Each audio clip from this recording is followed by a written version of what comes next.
cards. So we're gonna be doing the support tier list, and then we'll move over into the AD carry tier list. And basically, the support tier list is going to influence the AD carry tier list a lot. Like, we'll just put it as that. It's definitely gonna influence the AD carry tier list and stuff. But supports don't necessarily matter as much. Who the AD carry is playing. Yeah, I mean it does matter and stuff. Like example, like Nami, Lucian, but along the other lines, I don't think the supports need a specific AD carry to function in a game.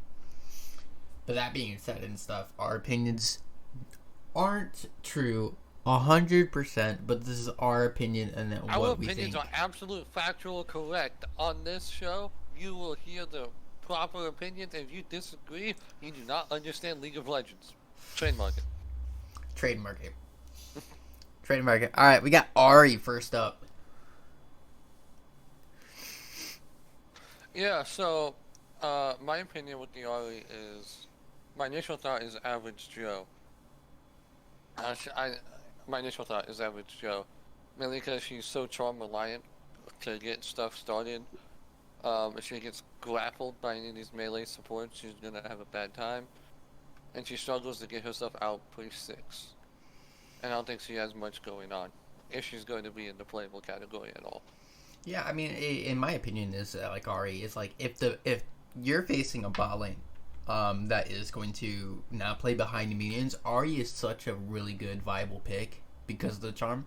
But if they're playing if they're playing smart at all, they're going to be sending behind the minions. It's going to be super hard to hit that charm, and like you become essentially like non-existent as like a champion, other than like your fucking autos in your W proc. But I mean, other than that, I can go with average Joe because there's definitely some viable picks or viable plays where Ahri's just really fucking good, especially with the charm, especially like just if you're trying to get like a 5v5 fight going on and stuff, and then you just charm somebody that's just out of place entirely with Ahri and the other team's just not ready, it's super good. But then most of the sports industry or in the sports in general and stuff, they can do what Ahri does and stuff, but just at any point. So I can get with average Joe. It's really good with the burst damage for a lot of the AD carries, and it can do a lot more burst than, for example, like Tahm Kench, Blitz, Leona, and she can definitely stick on you and stuff, especially after level 6. But I can get with average Joe on that. And I feel like for Ahri to make things happen, her 6 really opens that up. And it kind of sucks to play in the bot lane where you have to wait till 6 to interact with your opponents in any meaningful way. Next we have is Ali. You can't milk those, cow. You can't milk this champion at all. Yeah, he's unstoppable, dude. I think this guy is probably... Yeah, I'll let you say it. Dude, I am so boosted with certain champions, my god. You cannot put me on the spot and be like, hey, this is your pick. Don't fucking worry about it. Because my dumb ass would be like, hey, he's broken as fuck, right? But I'm gonna put him at better shit. So I was thinking he's either high end good shit or bottom of better shit, in my opinion. So the reason why I think the Alistar is just so fucking good and stuff is the playmaking potential is like if you're not thinking just WQ, that's all you can do as a viable option is just WQ and stuff. I feel like you're just playing him into like a very brain dead thing where you're just going to rush the dynamic champion, right? Because you have Flash Q. You can just walk them down with chain, slap them with the chain, stun them, W them back into your AD carry, and then you can just walk on them, knock them up if they try to flash away. It's just there's actually a lot of potential behind Alistar, especially when you're diving with the Alistar. It's just super fucking nice, especially with his ultimate. If you have his ultimate online and stuff, you just become super fucking unkillable to most of the AD carries and even supports and stuff. You could like 2v1 some scenarios is just as you just walk away, take no damage. That's my take on it. Alistar is one of the best tower divers in the game. Yeah, So it's really insane. Like you can sit there, you just hit level 6. You got like a ruby crystal or some like it doesn't really matter and stuff, dude. You can sit underneath her for like 7 shots and like walk out free. That's what it feels like. for sure. Yeah, this chef does a lot of work, and he's not very flashy, so he doesn't get picked up on many people's radar. No, He's a unit. I don't think he's like when I first started playing League, right? A couple years ago. It felt like a lot of people played Alistar, but it seems like he's died out a lot. And like you'll see him in like it feels like a bunch of enchanters came into play like last season and like this season and stuff. But like I feel like a lot of people they think the only way to counter them is like with Leona, Nautilus, something that they can hard stick at somebody and stuff. But Alistar is still a super viable pick. Mm-hmm. Absolutely. What do you think of a Mumu? Yeah, I think Amumu is actually better than Alistar. Ugh. I mean, I can agree with that. I can agree with that. With a I think he's in better shit, but I think he's higher up than Alistar is. Because he has 2 Leona E's that are actually longer. And then if you remember Amumu's E, the Tantrum ability, he just blocks auto attack damage at the base of it. So he's able to, in like sustained fights, he's gonna, you have to take 4 to 5 more autos in a fight to kill this dude. And in the bot lane, that's crazy. His level 2, insane. He has a lot of mobility, really tanky. And I think he's super strong in the support position. yeah, especially like in late game, the late game potential with Amumu is just super insane compared to most of the supports on his tier for tank wise. Like obviously you have Tom Kitsch, he's just annoying as shit, but Amumu and stuff like he doesn't stop being a champion in the late game at all. Like with his 2 Qs and stuff, but then the most potent ability on him is obviously his ultimate in the wide area. Like if you get on there on the team and you get like 3 or more people in that ult, it's a game changer. It's game changer for sure. Absolutely, and then like when he hits level 6, his threat at the dragon fights is one of the largest of any support. For setting up your team fights. Even with ganks, like you don't even have to hit your Q to actually do a successful gank as a Mumu support. Like you just Q in there, ult, and you've already set up your other lane entirely simply because of that. It's just a lot more potential. Exactly.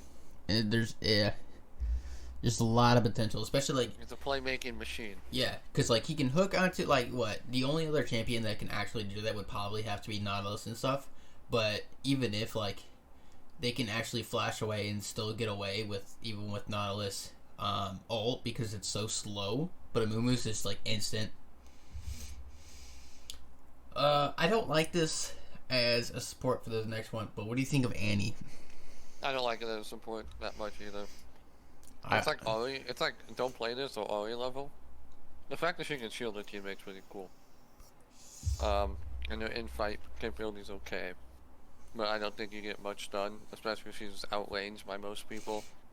When it comes to abilities, she usually gets out-traded and poked out of lane before you can get much going.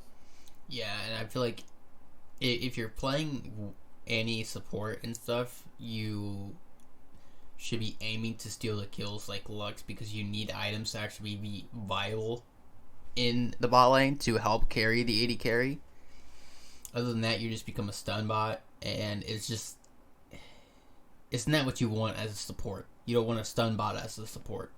That does no damage. If you're gonna have a stun bot in support, you should be able to stun multiple people.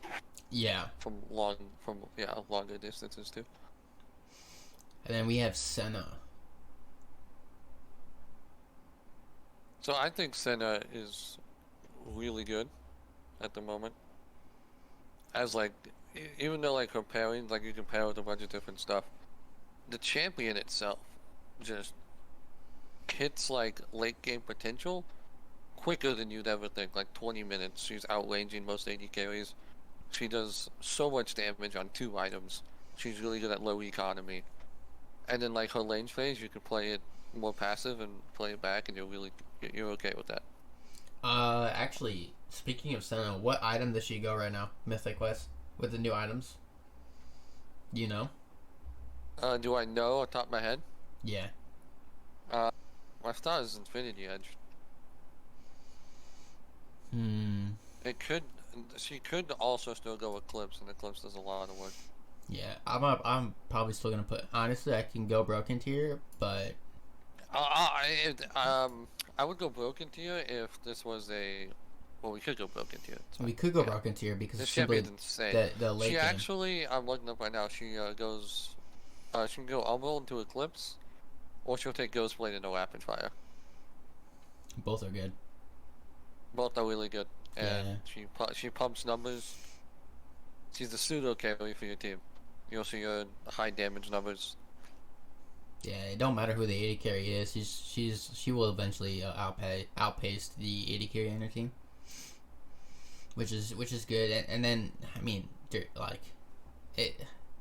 I'm glad that Rito fucking nerfed the shit out of her and stuff, but it still fucking hurts, especially after 20 minutes. It still fucking hurts.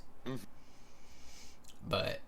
And next said they nerfed the shit out of her, and she's still broken AF. And she still fucking hurts, dude. She hurts. Like, yeah, if you can't pressure this person in lane, and she's able to get the stacks down, Senna will outpace the game fast.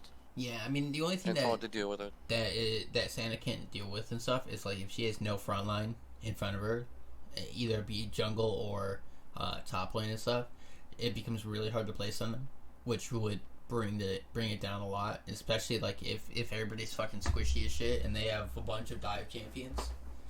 But once you get super late game, like 35 minutes plus, it should be fine. But it's just getting to that potential for that. Well, if you have melee characters on your team, Senna just thrives in the environment of the game. Next one's a hard one. I don't like for Bard. Yeah. Yeah, I'll tell you right now. Bard's gonna go average Joe right above Ori. You sound so confident in that. Yeah. I don't think this champion, like, you need so much Bard knowledge and hands, and you gotta know when to ult. The champion's just hard. Just like the hardest champion, one of the hardest champions in the game to pilot. I think,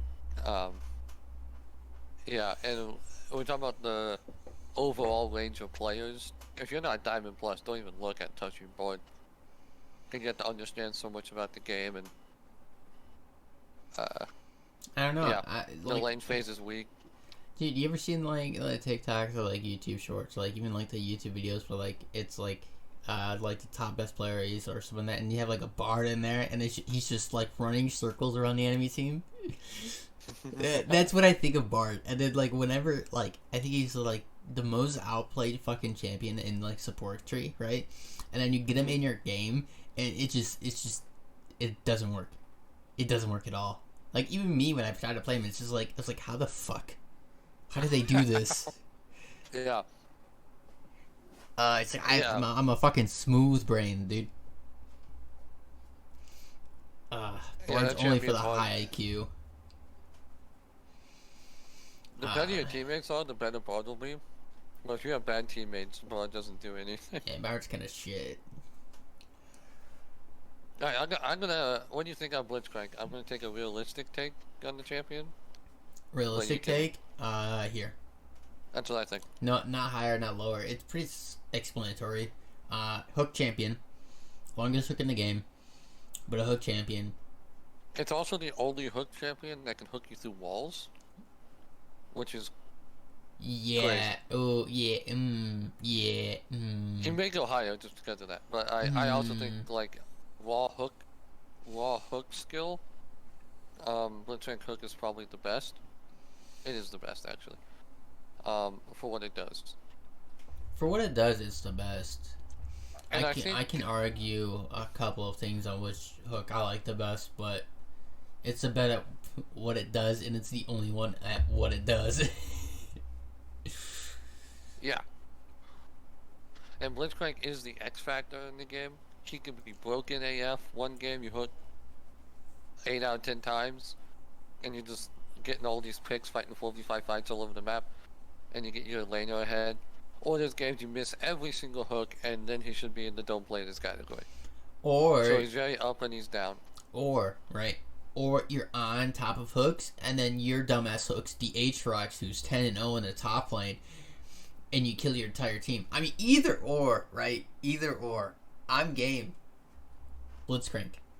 I have Aatrox. solo lost a rank game because my Blitzcrank tried to hook an 80 carry, and then the 10-0 Renekton flashed in front of it, and got pulled into our team and then 1v5'd us. I've seen this happen.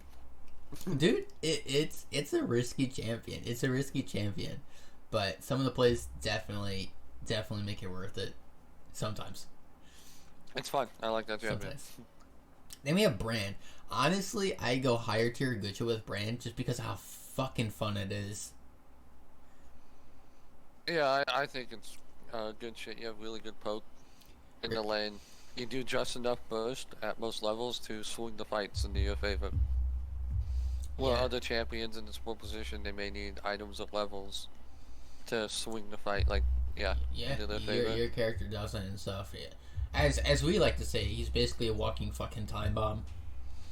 Like, even it, like, when you're playing Brand, all you have to think is kamikaze shit, and you're playing the champion correctly. Especially with lower tier, like your team's walk in there and stuff, and like it don't matter. You're essentially like Karthus. You're just gonna walk in there. You're gonna throw all your fucking abilities, even if they miss and stuff. You're still gonna throw all your abilities, and then you're gonna ult, and then you're just gonna die. That's it. And your team's gonna be like, "Oh my god, Brain did so much fucking damage. We won the game." It's pretty self-explanatory. Yeah, you're, for sure. you're a literally walking nuke. And if you get really fed, you may play not to die and try to get multiple rotations off in the team fight, and then when your ultimate will just ravage through the entire enemy team. Mm-hmm. And do big damage. Mm-hmm. You put Ivan on this list.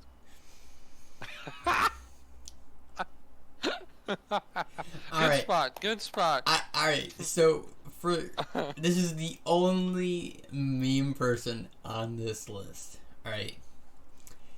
And it's simply because of Rengar 80 carry Ivern bot lane. It is dog shit. It is so And fucking bad. Even with the Lingard, I think at max it goes into better shit with Lingard. But it's so fucking bad. But don't do it without Lingard.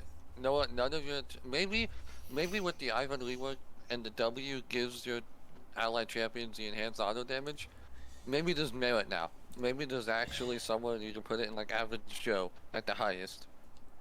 But I don't think this champion does enough for your teammates or has any damage. I am output. the Lore X. I speak for the trees, and for some fucking reason, they're not speaking support bot lane.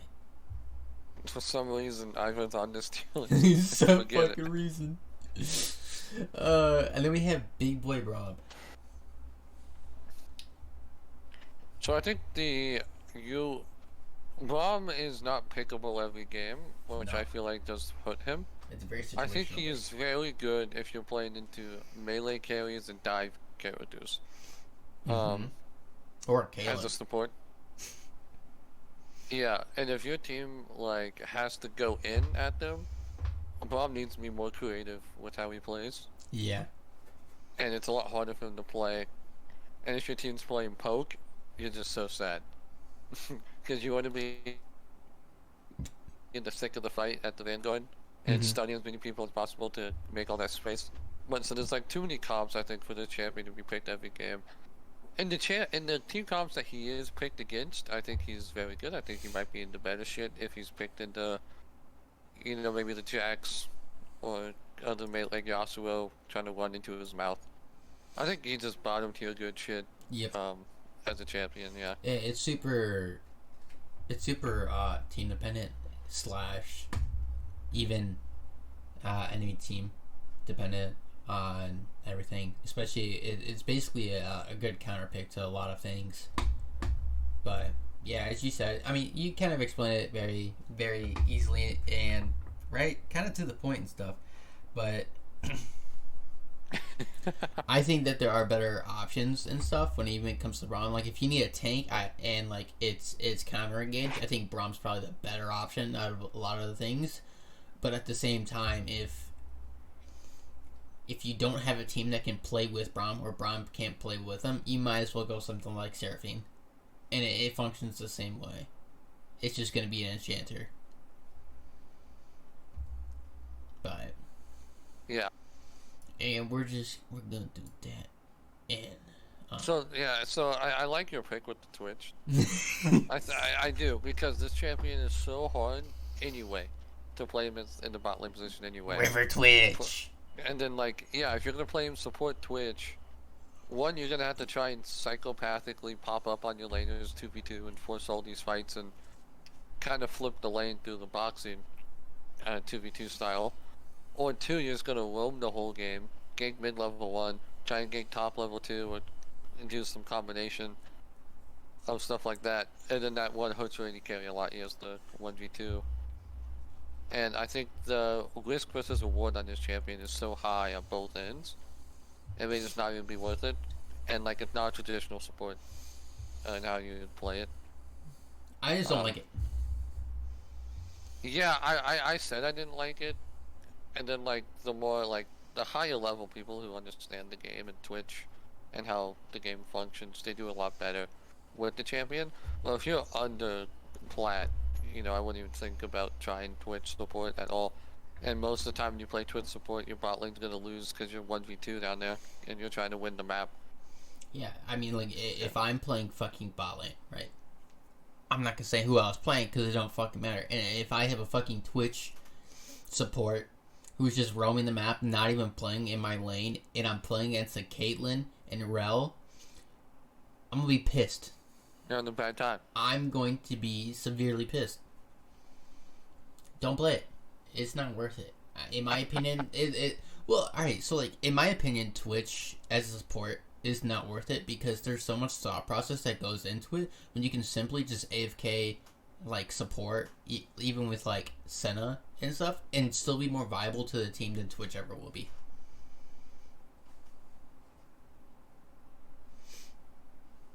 Yeah, before getting to just don't get to the niche things where maybe you gank mid.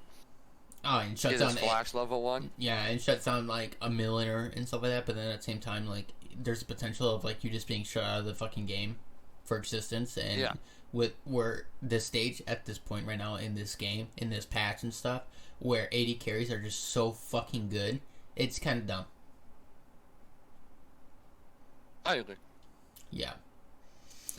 Otherwise, we have Karma as the next pick. Alright, Mr. Karma Lover. What do you think she's gonna be? Yeah, that's fine. I like it. I think Karma support is actually very good in the game. I like it more than any other position for Karma. She gets a lot done in the early levels because she gets access to her ultimate no one else does. Mm-hmm.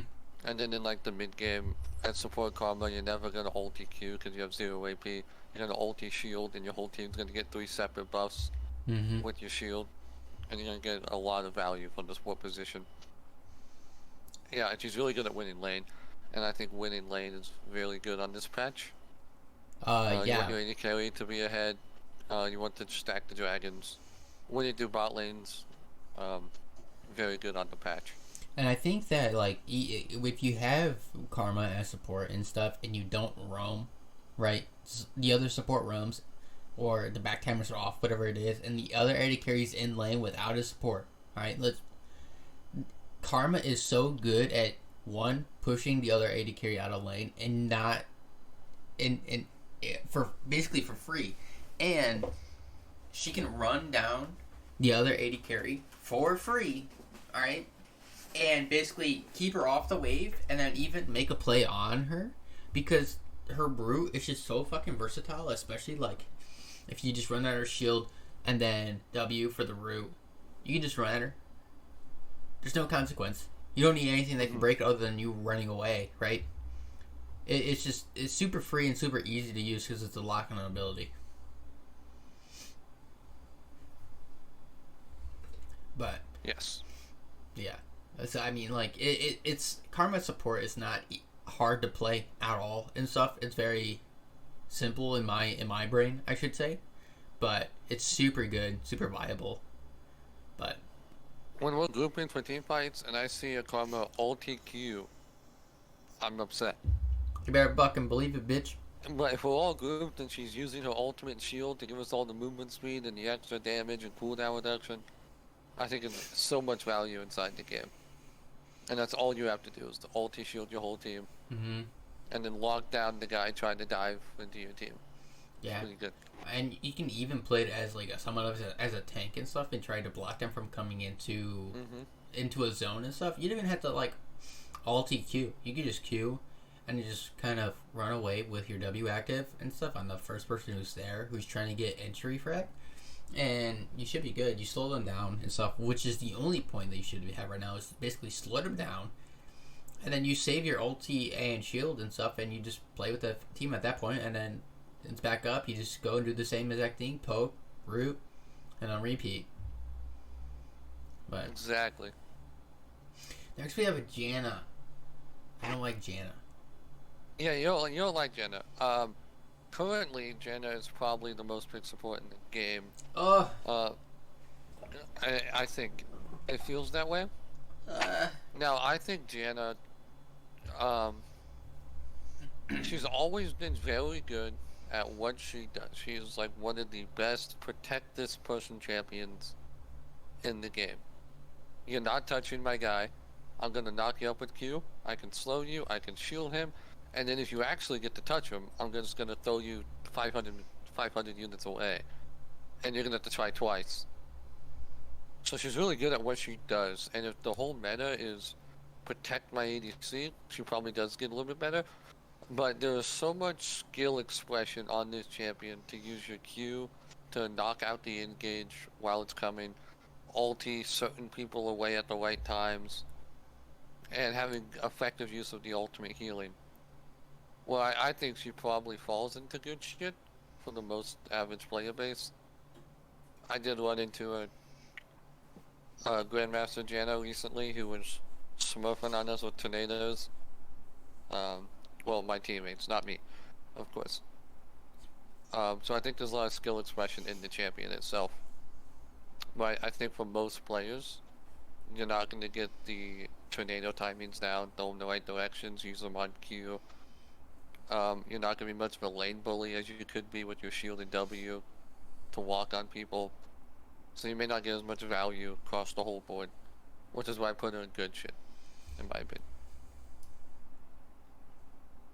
where would you want her? If you have any other opinions, I'm down. Where would you put her in good shit?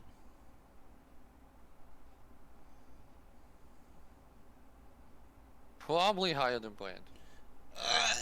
I think if the meta is coming down to protect this one dude, right?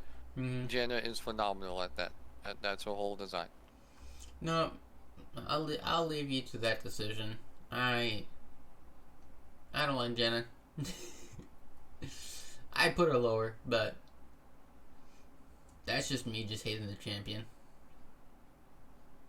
So, but next we have J4. J4 is gonna be very simple, and I do not play this category. I'm with you. I'm with you. And the only I think he viable can go thing into average Joe. I think he can. he but muscle down can't, but he's for the so dumb players. fucking dog shit.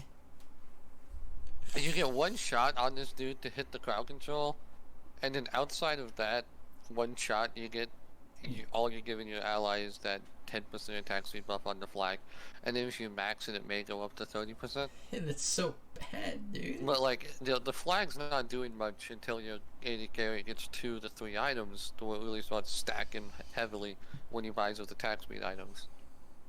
And then like you just get so much more with the Janna shield on the list already. It's just a providing meme more pick, AD. people just trying to like basically like meme with AP flag. Oh, AP swag flag. Yeah, AP swag Yeah, don't flag. do that. It's not good. It's not funny. Your AD carry is mad at you. Okay, so don't do that. You speak from experience. A lot of experience as a bot lane player, marksman, main bot lane player. Yeah, don't play swag flag. I get mad at you. All right, so this one's a little bit more new. I have yet to see it actually in a game. So you'll have to Jhin support. Yeah, so I am a big pro play watcher and enjoyer. Jhin support came out from SKT1 support carrier this past season, and he's played it quite a few times.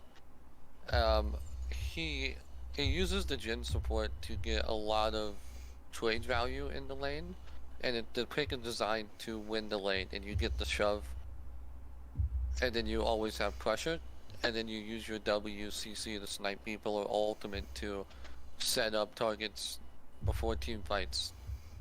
I think for most players, don't play this, actually. Just don't play this. I think even in higher levels, you get much less value than you think you do. I think Jhin is really strong into certain enchanter picks, where he can actually walk in and get damage down and poke them out, and get the pressure that you got the pick for.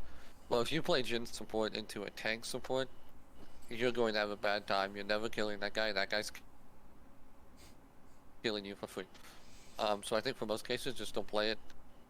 For most of them, yeah. Carrier is probably the best support player in the world, so it may not be the best idea to copy all of his picks, like Jhin support and Caitlyn support. Oh my god, yeah. I don't like the Caitlyn support either, but I think Caitlyn support's pretty funny, and you win lane with it more than you do Jhin support. but we're not putting it's it on the same. It's the same concept. SKT1's really prioritized Dragon Soul, in this past season, so they played to get pressure in the bot lane. So we always have first move to Dragon, and then they got the Dragon. So the picks had value for what they wanted to do with their game plan. In your solo queue games or your clash games, and you're also not on the best team in the world, you may have different results than what they did. And actually, I'm gonna skip Seraphine real quick and stuff, and just come out and say this. Milo is not on this tier list, so we're Fiddle's gonna be Milo because Milo's dog. I hate Milo. Oh, Fiddlesticks to be Milo. Yeah. Milo. Milo is absolutely insane. This champion is nuts. The healing that needs to be nerfed, dude. It does. Yeah. It's so good. Milo's kit is so fucking good. They already tagged Milo twice, and he's still running through the game. He needs to be tagged a couple more times.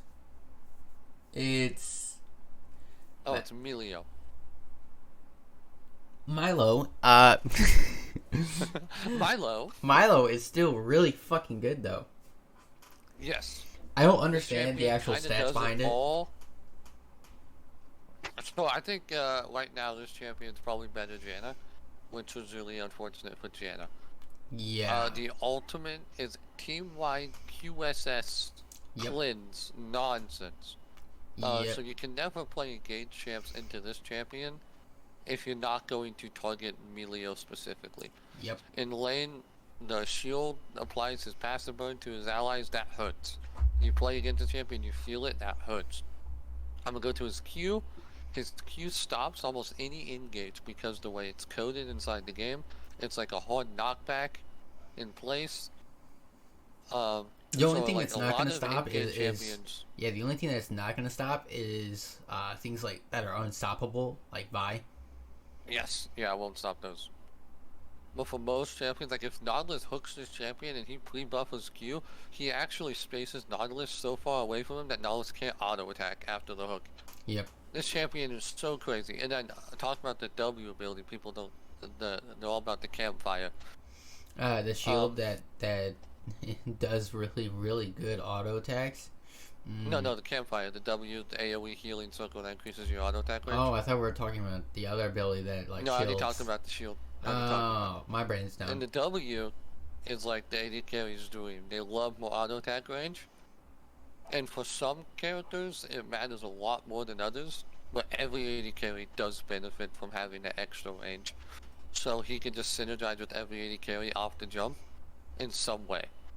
And then all AD carries don't want to take cleanse, they want to take exhaust or heal or ghost. More offensive abilities. And if this guy's on your team, he has the free cleanse button for you. So he has so much value in his kit. He's dominating lane phase, out of lane phase. Yeah, anywhere you put him. So he's broken AF. I think if you can put him left or right, he's the best support in the game of the center. 100%. And of course, we all know Silco's unreleased champion. When he becomes released, he's going to be the best champion in the game. His passive means the enemy team's Nexus explodes as soon as the game starts. No question. Huh? No question. No question. And then we have Seraphine. I am actually a big fan of Seraphine support. I am. Yes, I like it. It's real similar to the other enchanters, where if you can avoid the big CC abilities from the other team in lane phase, and you don't feed your opponent, it's always the concern with these enchanters. You have insane value. Yeah, but even like you just stand behind the minions. Like granted, like Leona can like get on top of you, right? But if you just stand behind the minions and like you're just throwing out your Q and just poking him out of lane and stuff, especially with the enhanced auto attack, it's really fucking good. It's really good. And like even when they engage, and then your empowered W is like a portable redemption. Yeah, and even when they engage stuff after 6, like you just ult and like your team can either walk to safety or just completely fucking wipe the team.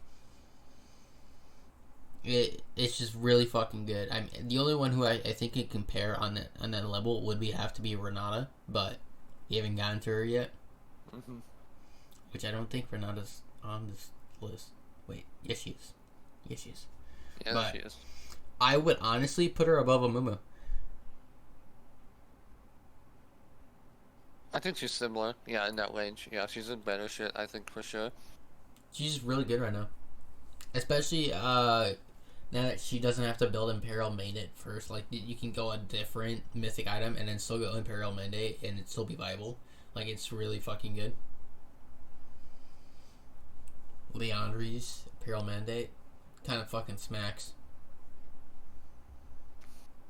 Yeah, she had build path options, too. That's really good for her. And then this next pick, which used to be one of my favorite support lanes after I switched to mid lane and then played it support periodically, is Galio, which I don't think people really play him anymore in support. They do not. Which kind of sad, honestly. Ever since they took away his ability to channel the taunt and then flash while still channeling the taunt and then always taunt you, they took that away. He's harder to play. In the bot lane, it's a lot easier to space them out. And it feels like with a handful of these champions, they either give you movement speed buffs or crowd control. Galio is controlled a lot easier than he used to be before. Yeah, which, I mean, I can understand it and stuff, but I still think he's still viable and stuff. I honestly, I wouldn't put him in this category. I'd probably put him in average Joe at the very bottom. I'd agree. Because I still think he's super viable, especially if you're playing against a super aggro, like close up, against a bot lane that is super close up and aggressive and stuff. Galio is still viable. Like, especially against like Pantheon or like Pyke and stuff, it's really easy for Galio to shut down a bunch of these people. And speaking of Pantheon, I don't think Pantheon's that good anymore as support. I don't think so. I don't think it's very good. Honestly, I'd probably put him underneath Galio. Now that I'm thinking about it. Yeah, I would too. It just doesn't seem super viable. Because my words are hard for me, dude. In my preference and stuff, I think it's very simple to see like, hey, he's at his max stacks. He's gonna look to see for a stun, and then you're gonna walk up. He's gonna slowly start to walk up and stuff, or either flash him, whatever it might be, and he's just trying to get that stun up, right? And then after that, it's you can't really play him until you're back at the max stacks. and then he's gonna look for the same thing. And it's really easy to see his kit and like what he's gonna be doing. It's super easy to counter it. Absolutely. I agree. And this next one is 100% you because I don't agree with this. Yeah. So the elite support is something that I came up with when I was coaching collegiate. I made it up myself after looking at her kit and thinking about what it can do inside the lanes. I actually think it's bottom tier of good shit. I don't think it's actually like really insane. But you do everything well in the bot lane position. You have really good poke with the W. Your E lockdown with the cocoon is nice, and then your level 3 burst is the same as Pantheon. You're gonna 100-0 someone in that rotation, and then also the repel. Um, the repel, you use it when you tower dive people to break the turret aggro on yourself. So the way I always play the lead support is I'd walk in the lane with W start, and I would always fight for the bush control. Early levels, range, so most of these melee champions struggle with that. And you can usually take bush control for most of these champions. And then when you're in the bush, you have the ability to auto Q or W out of the bush and get more poke down, which usually results in tempo, forcing them under the turret. And then level 3 or level 4, you cocoon the AD carry under the turret, you drop your full combo on his head, and then you take the extra turret shot, and then usually it'll die to your AD carry because you're doing 70% of that guy's HP. You repel out onto the minions, and you live. You just towered up the guy level 4, and very few champions on this list can do that consistently. And on release, I was able to do it very consistently in the bot lane. You form your spell thieves really fast. You're really good at roaming the map really fast with spider form, and you can get out of bad situations. Yeah, I think this champion's actually quite fine in the bot lane. You don't get the big abilities that the other supports have. Well, decent micro, you can do a lot of stuff consistently.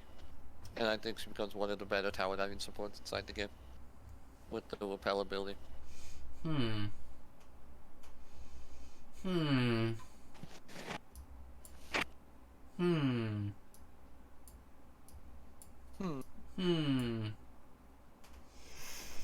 I'll leave it there for your good conscience. Well, you never played it. I don't want to play it. I got like 30 games on Elite support. I don't want to play it. We're not running it. People don't believe in the tech. We're not running it. We're not running it. If you come up with your own tech, you gotta believe it. We're not running it. And I played enough games of it to know. I know for a fact as a bot lane player, this pick is viable and it's actually good. We're not running it. Anyways, Leona.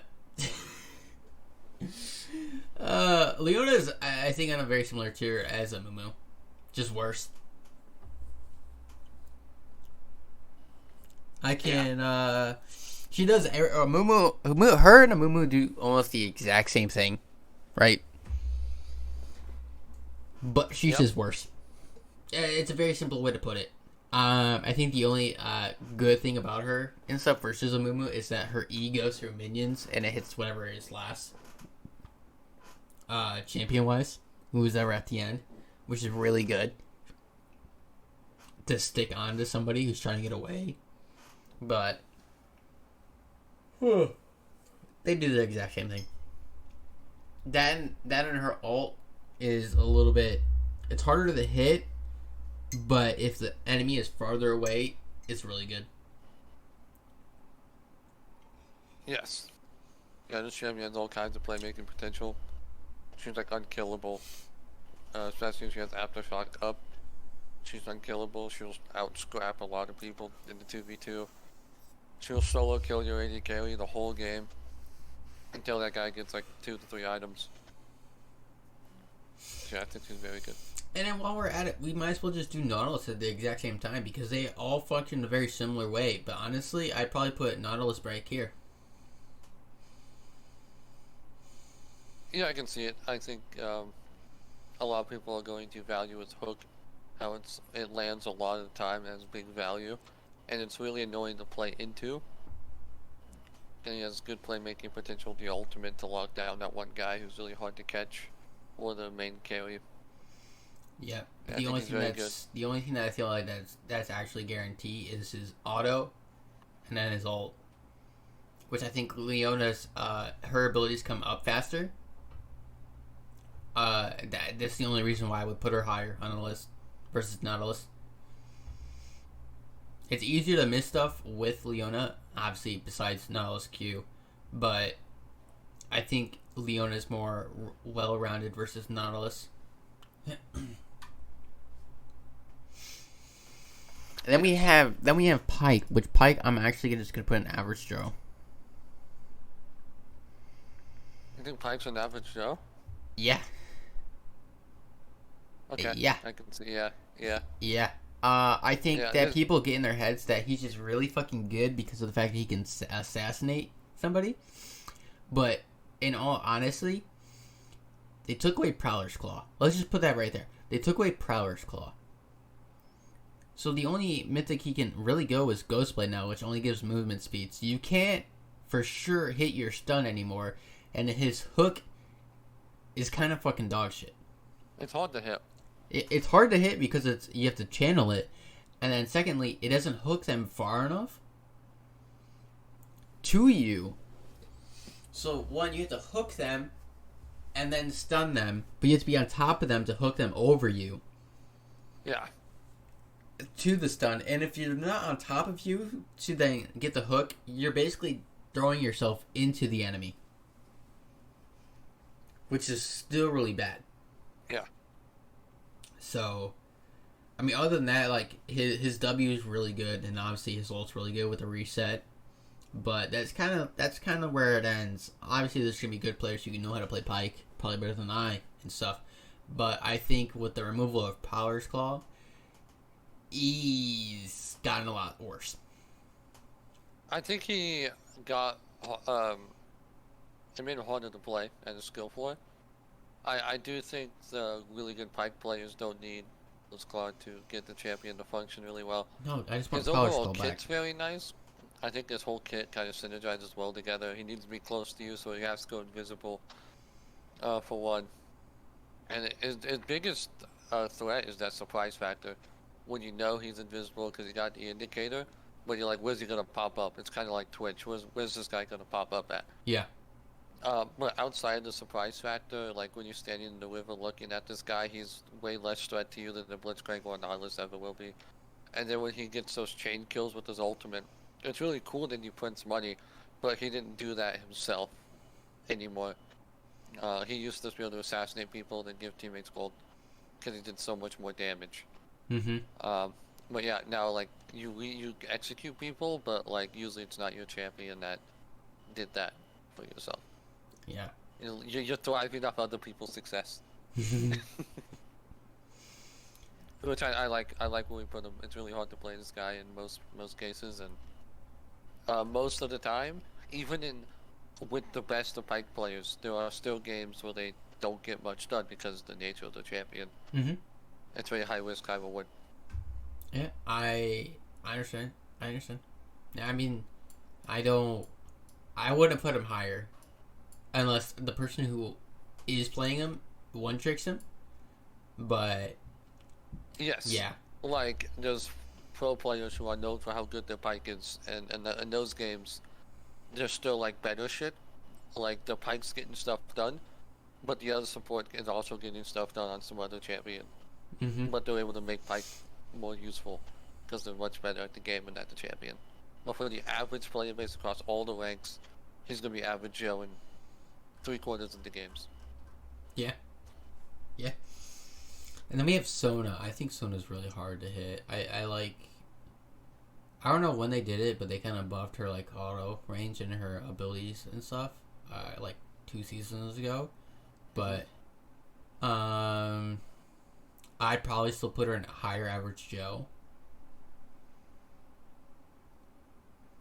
I think she deserves to be in the low part of good shit.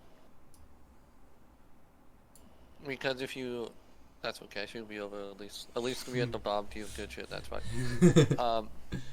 Sona, like, once she hits that 60 ability haste break point, which is like 1.5 items, every time she casts an ability, she takes 1 second off her ultimate cooldown. So it does help her with her game pacing and the amount of time she can make plays in the mid game. Because in the early game, she is probably one of the worst supports in lane. It feels to play and to like when you play against it, I'm not threatened by Sona in the bot lane. But after the mid game and the late game, Sona ramps up drastically in potential and power level. And I feel like if you can get this champion out of lane phase and with your ability haste CDR, she may be in the better shit category in that sense, the way she functions in the mid to late game team fights. Mm-hmm. But before like getting there, this champion's a slugfest. You have no real impact outside of clicking ult. Your shield doesn't shield people or shield as much as other shielders or heal as much as other healers. Your movement speed buff's cool, but it's pretty short lived. And then your Q doesn't hit hard enough to make the pressure.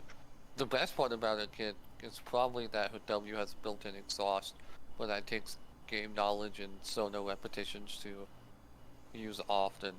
And if you're just mindlessly playing Sona, you're never gonna get it. And if you're just always using your passive auto with your Q, you are losing value on this champion. So there's so much micro skill that goes into it, it's harder than a lot of people think. But yeah, because of all that micro stuff, she can't be strong all the time. Yeah, especially because like her health, like what she is like what? She has the least amount of health at level 1 in the game, right? Besides Yumi, Sona used to be number 1, I think, until Yumi came in. Hmm. Sona is like paper in the game. But I'm a big Sona enjoyer, especially on AWAM. I always play Sona on AWAM. I love that. This champion's fun. She is fun to play, but you don't do that much, Mm-hmm. like, impact from your kit. Yeah. And then I think so. This next person I think has the most potential and engage potential and just overall like I want to fucking kill them in the entire support category. But I think there's a high skill gap between being good on this character and just being average. Yes, I agree. So I'm gonna actually probably put him right here, I like it. Rakan, because if you know how to play this champion, you become the biggest threat on Summoner's Rift, right? And there's so much potential that you could have playing him, but at the same time, like there is a very large difference between being good at him and just being like a huge threat. Because I think it's pretty easy to be good at him, but to be a huge threat, there's a massive difference. Yes. I think the average player isn't gonna reach. They're not. No, they're gonna ulti, get 3-man charms, and then they're gonna struggle hitting the knockup. But the amount of like potential fight influence that this champion has is so high.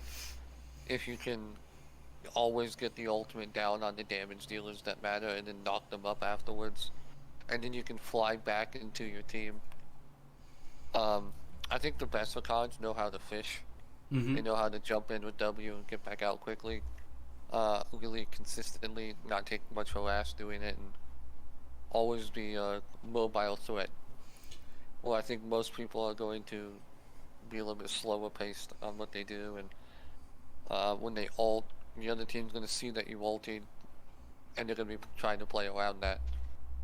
And I think most of the comp players are going to fall short on how do I hit people who know I'm already trying to hit them. Mm-hmm. One of the best Rakan players in the world. You watch at Worlds, every year there's at least one Rakan that gets 5-man Tron, and the whole team dies. From some crazy off angle, or from slingshotting himself 3 screens away into your team. Yeah. Small stuff like that really pops the champion open to his possibilities. But the average player is going to struggle with that, and you're going to get decent value, but not an insane amount. Yeah, I think and also the case like so I used to play a shit ton of Rakan and stuff, and the only reason why I don't really play Rakan anymore is because no one plays like my tempo when I play Rakan. I play super fucking aggressive. But I would even have to say like he's one of the only supports that doesn't need flash. Like I think the best case scenario, if you know how to play him, is Ghost and Exhaust. And I think he's one of the only champions in the support category who can actually do that and to be viable. I can see it for sure. And also with Xayah, if you know the interaction with his dash, gets extended range to Xayah specifically. Mm-hmm. That pairing can really help with the slingshot potential of just being longer. Yeah. Um, and paired with Xayah, this champion goes up to better shit because he gets the feather autos and small stuff like that. And it helps him with the box. His main problem is like he struggles with the boxing. He's good at setting up, but he's not good after the setup. With Xayah in the 2v2, he can contribute in the boxing, the scrap. I don't know. You ever seen the AP Rocket Recon?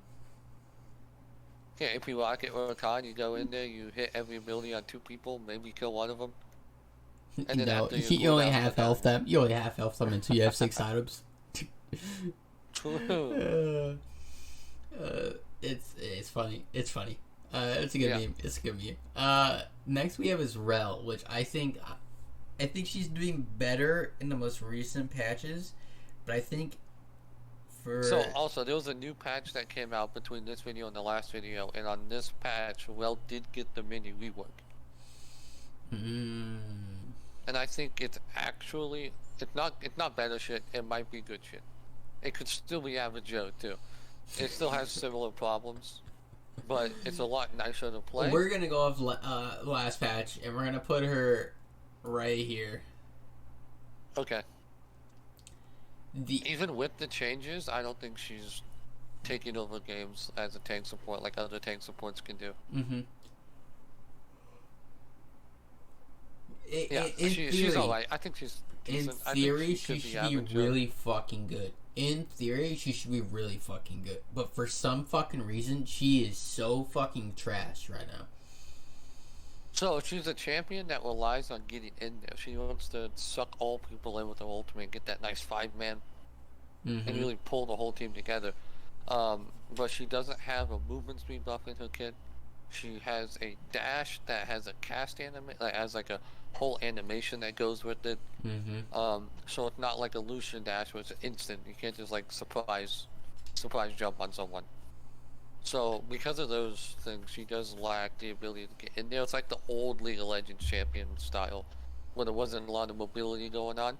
If she was made 8 years ago, she'd be the best support in the game because no one could get out of it or stop it when she came at you. But in the current form of the game, it's very fast paced. Quick stuns, long range engages, and well as a you get in my zone kind of champion, I can scrap, and you'll die to my team. But in most cases, it's hard for her to get in there, and she can't really use her kit to the best ability. Yeah, it's sad to see and stuff because like when I first saw this character and like when it was coming out and stuff, I'm like, holy shit, this is gonna be really fucking good. But yeah, I can definitely see with the slow animations and stuff. Like I was even thinking of that, like her what is it, her W and stuff where she leaps in. It's so easy to dodge that and just see it coming. It is. Yeah, she has to like jump out of a bush to ever like get the jump on you. Yeah. But in normal, like, she's a team fighter, right? She wants to team fight, and in most team fight situations, you're looking at each other, and you can see what everyone's doing ahead of time. And like a lot of champions on top of her, like the Mumu, Seraphine, and Leona, they get stuff going from a long distance. They just get it going. Yeah. And Rel struggles to get it going when you're doing the 5-man stare down. And that's her whole champion. Now, she does do really good into, like, if you want to dive onto her team. But even then, she's only good for the quick ultimate, the 2-second channel, the ultimate. Yeah. And then it kind of fades. Well, Braum does what she does, but better. what I think is really unfortunate for Well as a champion. Now, maybe now with the rework, her Q has a micro stun to it. It's like 0.75 seconds every time she Qs something. That does help. Maybe it helps with the setup in lane. But she still had the same problems with the 5v5 stare down as she did before. Mm-hmm. And she can never use her true potential. And in like 90% of the game, she doesn't get to use her potential. Yeah. Alright, we're not a Glask. I'm under the opinion that she's very good. Yeah, so am I. I think she's in the better shit. I think she can play with anyone. She has really good passive where she auto attacks someone and her teammate auto attacks that person, they'll take percent max life damage. Any AD carry can use that very well. Her bailout ability on the W is so really insane. fucking good. It's The amount of times that you get bailed out and you should have died. or a lot. It's a lot. It feels like often, especially in like the 2v2 bot lane fights, it really flips the lane heavily if you get a good timing on the bailout, or if you're running one of the champions that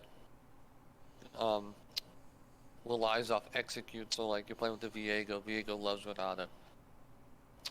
Stuff that reset champions, they love Renata. The longer they're in the fight, the longer the fight goes, the higher chance they have a pentakilling. So she's really good at that. Yeah, Her E's especially pretty meh. Jinx. Her shield and her damage is kind of meh. But then her ultimate is just really good, especially for counter dive. She's very weak, like if you can get inside of her personal space, she's pretty weak on that sense. But when she gets her ultimate, she's more fortifiable. And usually that ultimate can flip team fights, can flip whole games, and it's not hard to use. It's not hard to use, it's not hard to land. There is a lot of skill expression in it though, like how often can you hit the 5-man or the 4-man. Usually you're getting 2 people and the backline kind of splits and doesn't get hit by it. Usually, but you see the best Renata players in the world, they're swinging whole games often in team fight situations. And then her lane space is pretty solid with the, passive. Yeah. Next we have Set. I'm gonna go with do you not play this champion? I like this. Yeah. What? Because like when he was actually played into support category and stuff, which I like him for very, very certain picks. There's one in there just because I used to play him a little bit, but I don't think that he's super viable anymore. The only thing that he has in his kit, which is like, oh my god, that's good, I like it. You're a support, is the Flash E, the Flash Pull. That's it. I mean, you can argue the ult if they have a tank or his W and stuff to negate some of the damage and just scare them, but I think that's about it. I don't think you should be playing him in the sport at all. He's very limited. I think the exact same. So he was really good in the support position. We had a lot of small things in his kit that made it work a lot better. He used to be able to get boots first item, hex flash a wall, and run you down from one side of the lane to the other before you could get away. And he was very impressive. And also his passive was better back in the day than it is now. Where like before he could walk in, lose 3/4 of his HP in a 2v2 little quick trade fight, and then leave, come back in 10 seconds and be the same HP as your support and do it all over again. So he was kind of like a brick wall of attrition. If the good set players knew how to get in and get out, and then heal up, and then go back in and finish you off. And that's when it was really hard to play against, and now it doesn't feel the same way. It doesn't. Every time I get a set support, he struggles to catch them with the movement speed, and even if he does catch them, we struggle with the damage output to like kill them. So they took a lot of small things away from him that they really did not like him in the support position. They did not at all. At all. So yeah, now I think he's just too nerfed in the support position to get as much value as he used to, and the play style is, uh, you can't do it quite the same, and Mm-hmm. you get less value. So this one's a good meme one.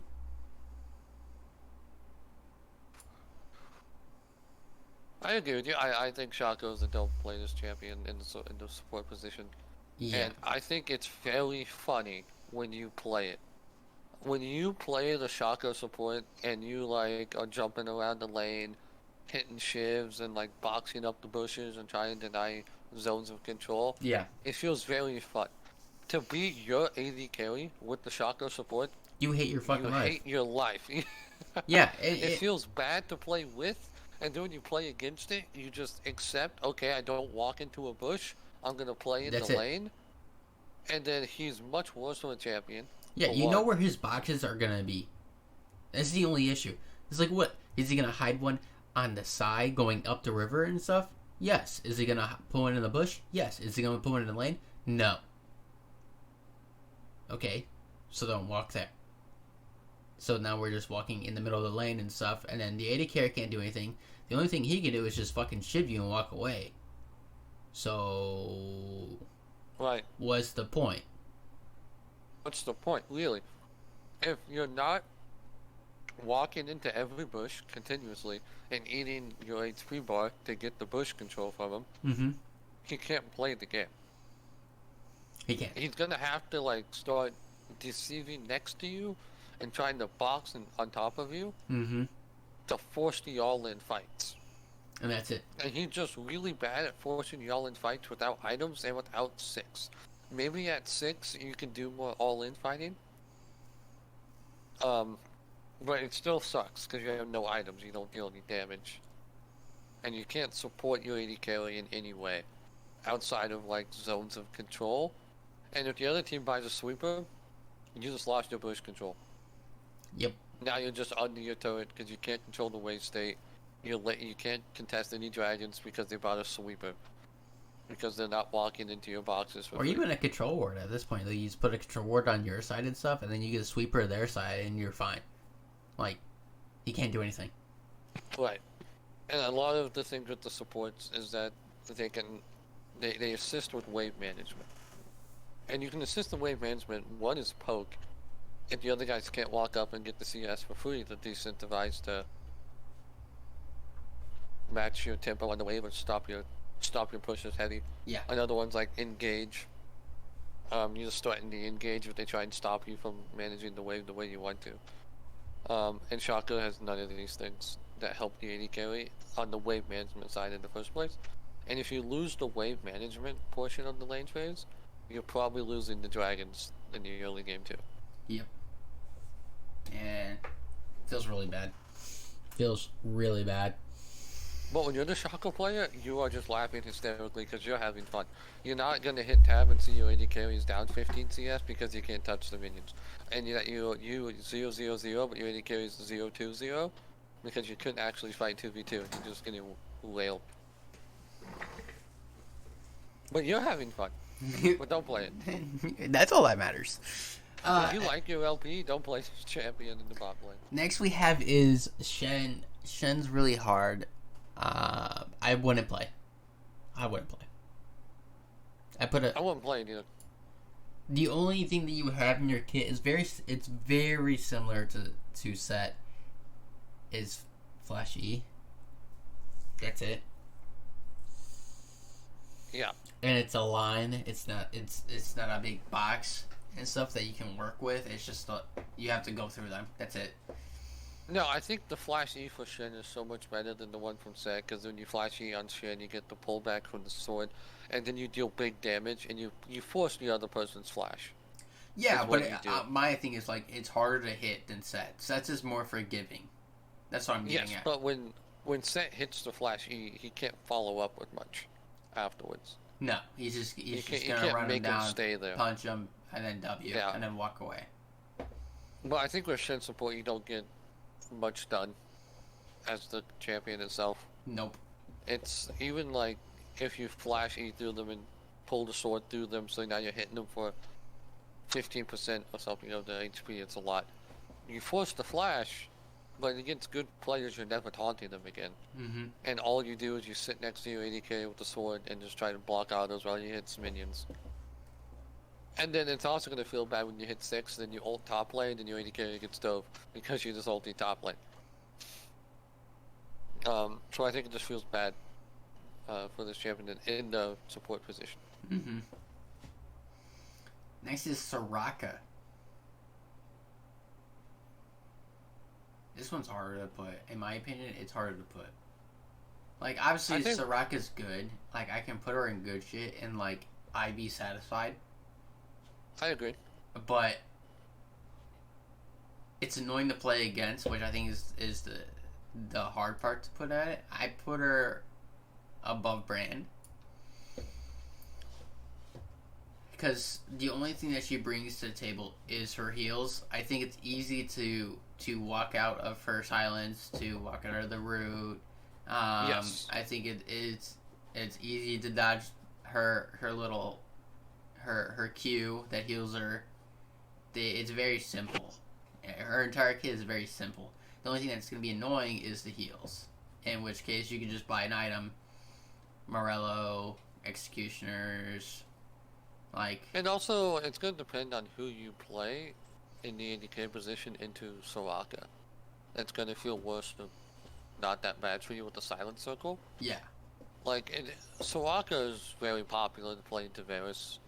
Because one, Varus likes to get all of his kills through the execution of his passive. And she can stop it twice. One, her ultimate's going to save the guy, like, every time. Or two, she can silence the Varus, and now he can't throw the ability when he wants to. You force them into that skill shot predicament, maybe at the max range throw my Q, because I couldn't throw my E in time. Or, like, if he starts a channel Q, you silence him out of it. And that feels bad for that Varus matchup. But there's other AD carries, like, Draven's kind of annoyed by it, but he still kind of just walks through it and keeps fighting. Yeah, I think the Silent Circle is really, like, a lot of the skill expression on this champion. Like, where do you put it that can have the most value? Usually, I think you should put most of the circle empty towards Soraka. So if they want to continue the fight, they have to walk through it. And if they want to, like, get out of it, they walk away from the fight. Well, it depends what you want, too. If you're winning the fight, you throw the Silent Circle mostly behind them. And now they have to walk into you. Yeah. So the small micro things with the Silent Circle, that you get a lot more done with it. But based off how you place it slightly. And it forces your opponent to walk out or back in different cases. And I think it's really hard to play into. It's hard to move her out of the lane. And you can't just hit her, you have to hit her. Yeah. But I think for the overall player base, you can kind of take positioning into a big account where it's probably not going to be ideal. And there will be times you get poked as Soraka, and you're not getting all your HP to heal your ally. Now the best Soraka players are really good at never getting caught. You want to engage from AD carry, well, you're never killing that guy. I used to play a lot with the Soraka main, 2 million point Soraka player. That champion can do some crazy things in the 2v2. You're almost unkillable as the AD carry, as long as you still play the dodge like you're an AD carry. But you can do a lot more kiting forward, and it's a lot nicer to play like most AD carries with the Soraka. It does feel nice, especially one that's good at the champion. That understands the champion. Yeah. I don't know. But the champion is very team reliant, and you can't do anything on your own. Seraphine can at least ult 5 people, in theory. You know, get big team fight value on her own. Soraka is very much, I need my team to know how much I heal them for, so they know how far they need to go in, or how quick they need to get back out. So I think Soraka in like professional level games, very solid pick. Your teammates really know your ranges, you know how to play the champion, and you get a lot of work done. When you're playing with golds and below, they're gonna walk into team fights and take way too much damage for you to ever heal them. And it's like, it doesn't matter that I played Soraka. You know, I just play Brand if you're gonna run it down.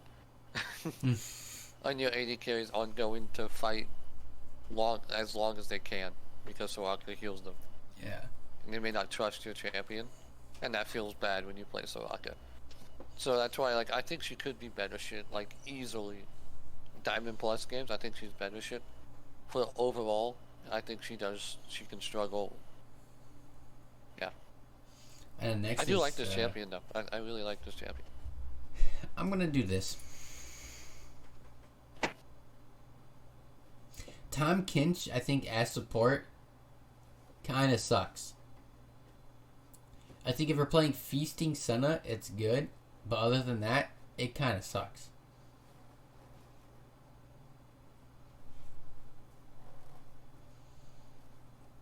I'm thinking about it. Yeah, I mean... His W's I'm easy to dodge, then he has a shield, and then he has to auto you 3 times to even bite you. But you're playing an 80 carry, you can just kite it out.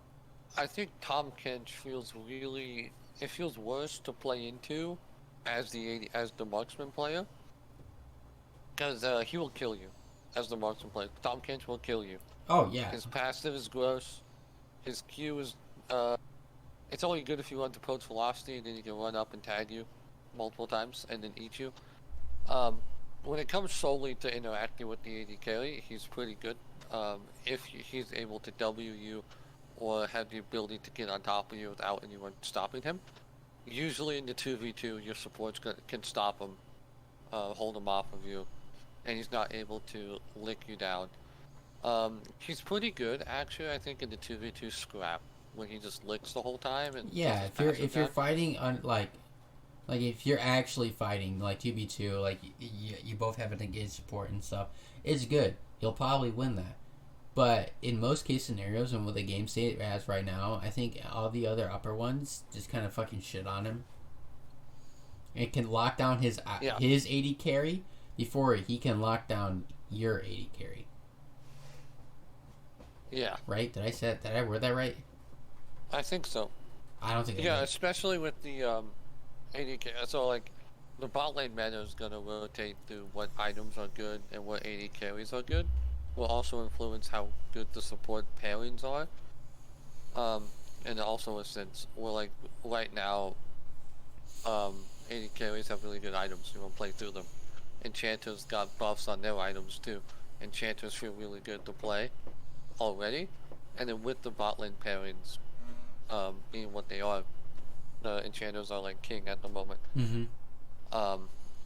Tahm can just struggle into range champions who have these healing abilities and slowing effects. It's hard for him to stick. So he does struggle in that sense, and also like the other tank supports that we have higher, Amumu and Nautilus have really long range potential to snag these enchanters. Tahm Kench has a Q slow, and maybe he'll W you from a bush. Maybe. If he hits and it's harder for him to play the game. Well, it's a lot easier to get value by playing Nautilus and you're doing similar things. Yeah. The Tahm Kench ultimate's really good. If you're playing Protect this one dude, like farming Senna, Tahm Kench always eats Senna. Yep.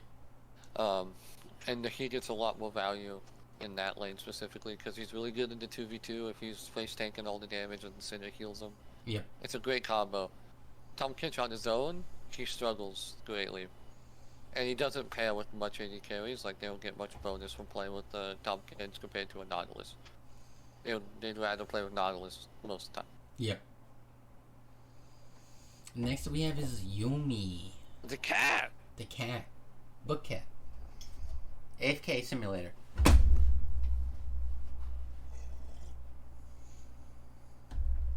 Alright, let me talk about the cat.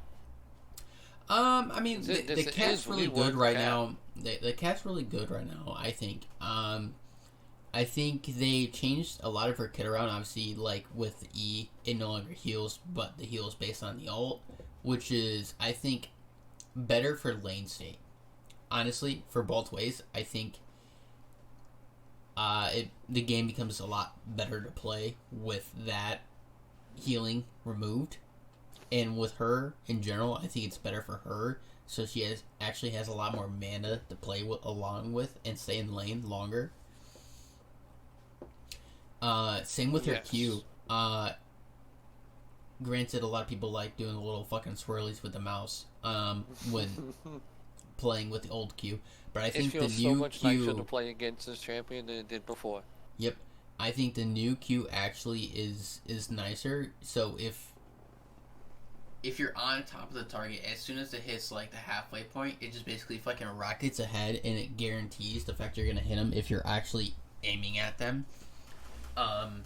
It's a lot harder to dodge. I think when it gets that little boost of speed, but it's not like you can't maneuver the minions that much anymore, but it still packs a punch. I like the healing on the ultimate. Now it doesn't root them. Instead, it just gives It you slows them. it slows them and stuff, which is good. And it does a root, which I actually think is a lot healthier for the game. It kind of I hurts agree. her ultimate, but it's a lot healthier for the game. Switching over the heals and the slows to the ultimate, and then Yeah. but yeah, I think she's honestly in a better state right now. With mana consumptions, I honestly would probably put her right here above Janna. I like her there. So the thing with Yumi that they did change is she's not giving buffs to everyone she hops on. It's mainly just she like turbo buffs one dude to Oh yeah, start the off best buddy instantly. system. Yeah, which I think it hurt her as an overall champion. I think she was broken AF when she could hop to different champions and give them all like 100 AP or 180 and Mm-hmm. heal them a lot. And she was really good to play with every single champion. Everyone wanted a Yumi on top of them. In this current form of Yumi, I think it's way more healthier. It's healthier for the game as a whole, but it does hurt Yumi to be in that state. I think she's a lot more nicer to play against, and well, with the best buddy system being implemented, it does change who you want to pair her with in the bot lane position. Yes. You want to play her on a hyper carry, like Sivir loves this champion more than like a lot of them. Sivir, Zeri likes her. Um, Other champions want a little bit more help in the lane, but Sivir and Zeri are kind of safe on their own. Yumi Ezreal's always been a classic. Champions that can like get out on their own or have their own defensive abilities are really Mm-hmm. good when you're carrying a second champion on your back. So like you don't really want to pair her with Jinx as much because Jinx needs more help to not die. Yep. But with the best buddy system, I think it incentivize certain champions and not good for everyone. So I don't think she should be better shit. Well, I think everyone in better shit can play with almost any AD carry, any game, no matter what. Mm-hmm. I think that might be the requirement for better shit plus. You play with anyone, no matter what, and it works. I think with like you don't want to play these early game champions with Yumi because Yumi's not strong. When they're stronger than when Yumi's strong, it doesn't matter that her AD carry. Well, it does matter that her AD carry is weaker in the late game because she can't buff them to save the game. Or to the state of the other AD carry. Yep. I But I agree do with like. that. I think she belongs in good shit. I agree with that. Honestly, I think overall the best thing that came out of her was just a better game state in general. But Yes. yep. Yeah. Uh, I hated when they gave hard crowd control to a champion I couldn't interact with. Was one thing too. uh, good times. Good times. It's Next. always gonna root you, I guess. Like, Next is Swain. Honestly, I think Swain went downhill as a support. Very easy to dodge multiple of his things. I think he's very similar to the Pike syndrome, where landing all the like if you land all the abilities, it's really good. It's really good. But I think landing the abilities is harder than it is. What it should be. yes. Uh, I used to struggle with Swain in the past because I kept getting tagged by the loop. And then when you play against these Masters one tricks for the first time when you go into the ranks, I play into a Masters one-trick Swain player, and I got hooked level 1. I got hooked wave 2 before I hit level 2, and then I died. I got hooked level 2 as soon as I came back to lane, and I had to go back and rewatch the VOD on how I'm getting hooked so much from this dude. Um, when this if he hits the hook on you, he's so strong. It matters a lot. But when he stops hitting the hooks, he has Terrible. no threat. You can just walk on him Yep. until he's 6 in the early game. Mm-hmm. The boxing's much worse. The trick in with Swain players, I'm gonna give away all the secrets right here. They're going to intentionally throw the hook at you when you go for the last hit. It seems pretty simple, but watch your champion. When you go for that auto attack, you're stuck in that 10 second, that 10 seconds, 0.2 seconds of auto attack frame. He's going to throw it right before you start it, and you're gonna have a hard time dodging it.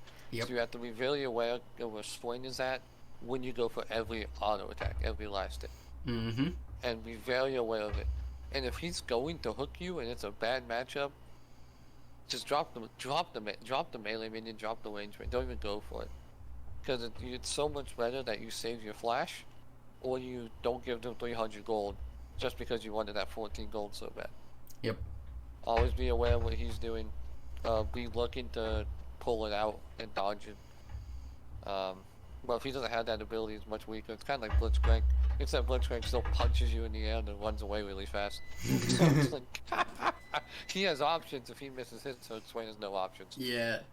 Yeah. Which I think is fine. You put him in average Joe. Yep. And I think Tarek struggles a lot right now. I think you can only play him as a counter pick, like Braum. But Braum, you can play in more scenarios than you can with Tarek, which feels really bad. I think Tarek is in a really good spot as a champion. As a champion, yeah, but then like the way the bot lane is right now, I don't think he's that good. I'm gonna say I don't think I could put Tarek below good shit. From like what he does in the scrap, you can engage on this dude and he doesn't care. Hey, get your fucking jungle Tarek mind out of here, all right? We're talking. Oh, I'm serious. I think in the bot lane position, he's actually quite fine in the 2v2. It's hard to push him out of lane with all the heals he can provide under turret. You try to engage on this dude, you struggle. He's a 2v2 freak, right? I'll put him in good shit and stuff, but I would realistically put him probably at high end average Joe. I'll put him here and stuff for the sake of putting him here. But I mean, I agree. If you try to go on him and stuff, it could cost you your life and stuff.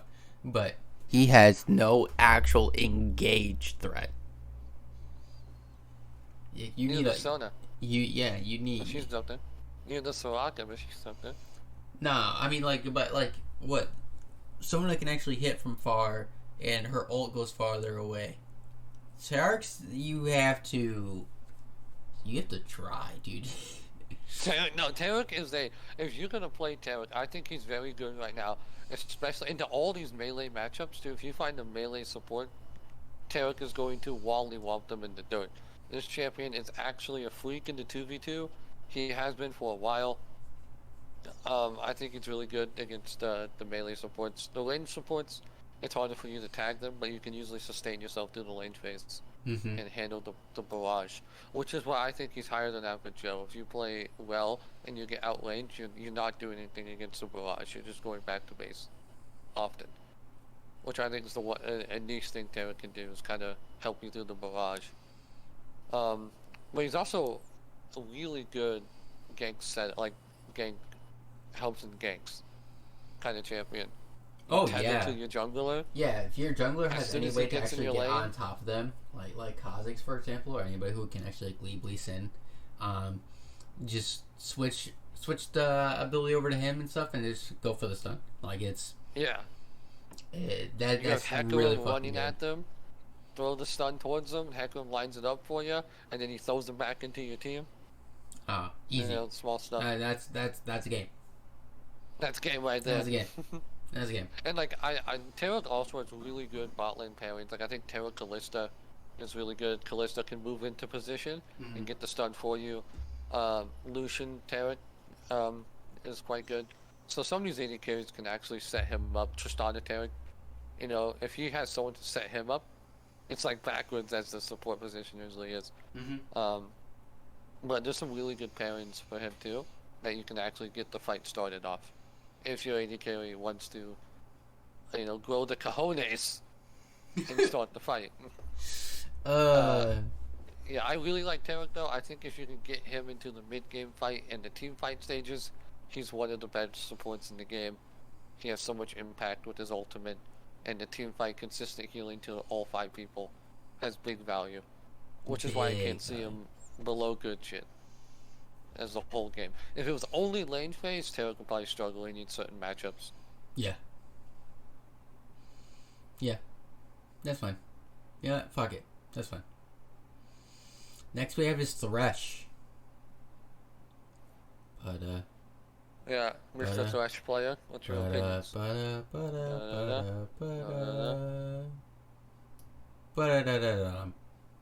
it. There we go. There it is. That's what it is. That's my prediction. You want me to explain myself? No need. Yeah, no, let me hear your thoughts, actually. Let me hear your thoughts. Let me hear my thoughts. Alright, so... why do you think he's currently on our list, the 3rd best support in the game? So if you... there's a lot to say about Thresh. Thresh is, like, the best overall support in the game.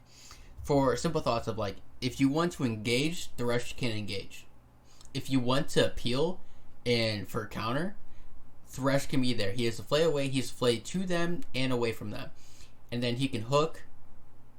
And then for his engage, it's the hook and stuff. You can bring a teammate with you with Lantern. You can bunny hop. The box is really good because of the slows. And to take away enemies or take your ally out of a fight, you can also Lantern. He does everything a support would want to do. He can shield, he can slow, he can knock away, he can knock up, he can hook. He has everything in his kit to make him really fucking good at this game. He does everything. Except for give your AD carry mana and health. Oh, keep talking. No, you're doing great. Keep going. No, I mean, like, he is the best overall support. He does literally everything in the game. Like, what else do you want to say? Like, Alistar goes to engage. What, you flay away? You walk. Leona does the same thing. You just flay away, walk. What, you want to go in on the brand? You just queue and stuff. Your jungler's coming. You can bunny hop. Bring your Lee Sin over to the brand. Also, I completely agree with you, by the way. I think he's insane in the bot lane position. Yeah. But he wasn't as good as he is now until patch 13.4. 3 of his abilities got cooldown buffs. The cooldowns got lower. Well, 2 of his abilities cooldowns got lower. And then his E got more damage. And then on 13.7, every time Thresh hits a Q, the remaining cooldown on the next Q, it gets lower. Mm-hmm. And on 13.7, it went from 3 seconds to 2 refunds to... Yeah, you refund more cooldown off the timer. Mm-hmm. As well as 3 patches before that, he got a base cooldown buff. Where it came up 2 seconds quicker, and now it comes up even quicker than that when you hit something. So when you're playing this champion and you max hook and you hit level 9, with no cooldown items, you're gonna hook someone, and then 2 seconds after that hook lands, you're gonna hook again. 2 seconds after that, you're gonna hook again. In a team fight, you can hook 3 times, 4 times, 5 times, and that's 5 different instances in maximum potential that someone on the other team couldn't play the game for 2 whole seconds. Yep. And he's also like Spider-Man in team fights sometimes. You can hook the AD carry, hook to him, pull him back, hook the tank, hook back to your front line. You're Spider-Man into team fights. He has a lot of innate value in that sense too. Oh my god, dude. He got a lot of love in the patch notes. Oh my god. I love it. I wish more people would play him. Honestly. But Thresh is one of the funnest support champions to play. It's so much Fun. fun. I want to play him right now. Now that I'm thinking about it, I wanted to. Dude, all I could think about was doing this tier list. And just a little bit of rant. It's like all I think about doing this tier list is like, damn. It's like I want to play Thresh. Damn, I want to play Rakan. Damn, I want to play Leona. It's like, damn, dude. I just want to play all of these guys now. I was like, I want to play Galio. And I was like, shit. I can't wait to play Elite support. Yeah. Oh. We're not running it back. What do you mean running back? It's No. good. Either way, Zillion. Zillion. Time God himself, Big Beard Bjorkson, main man right here, CEO of North America.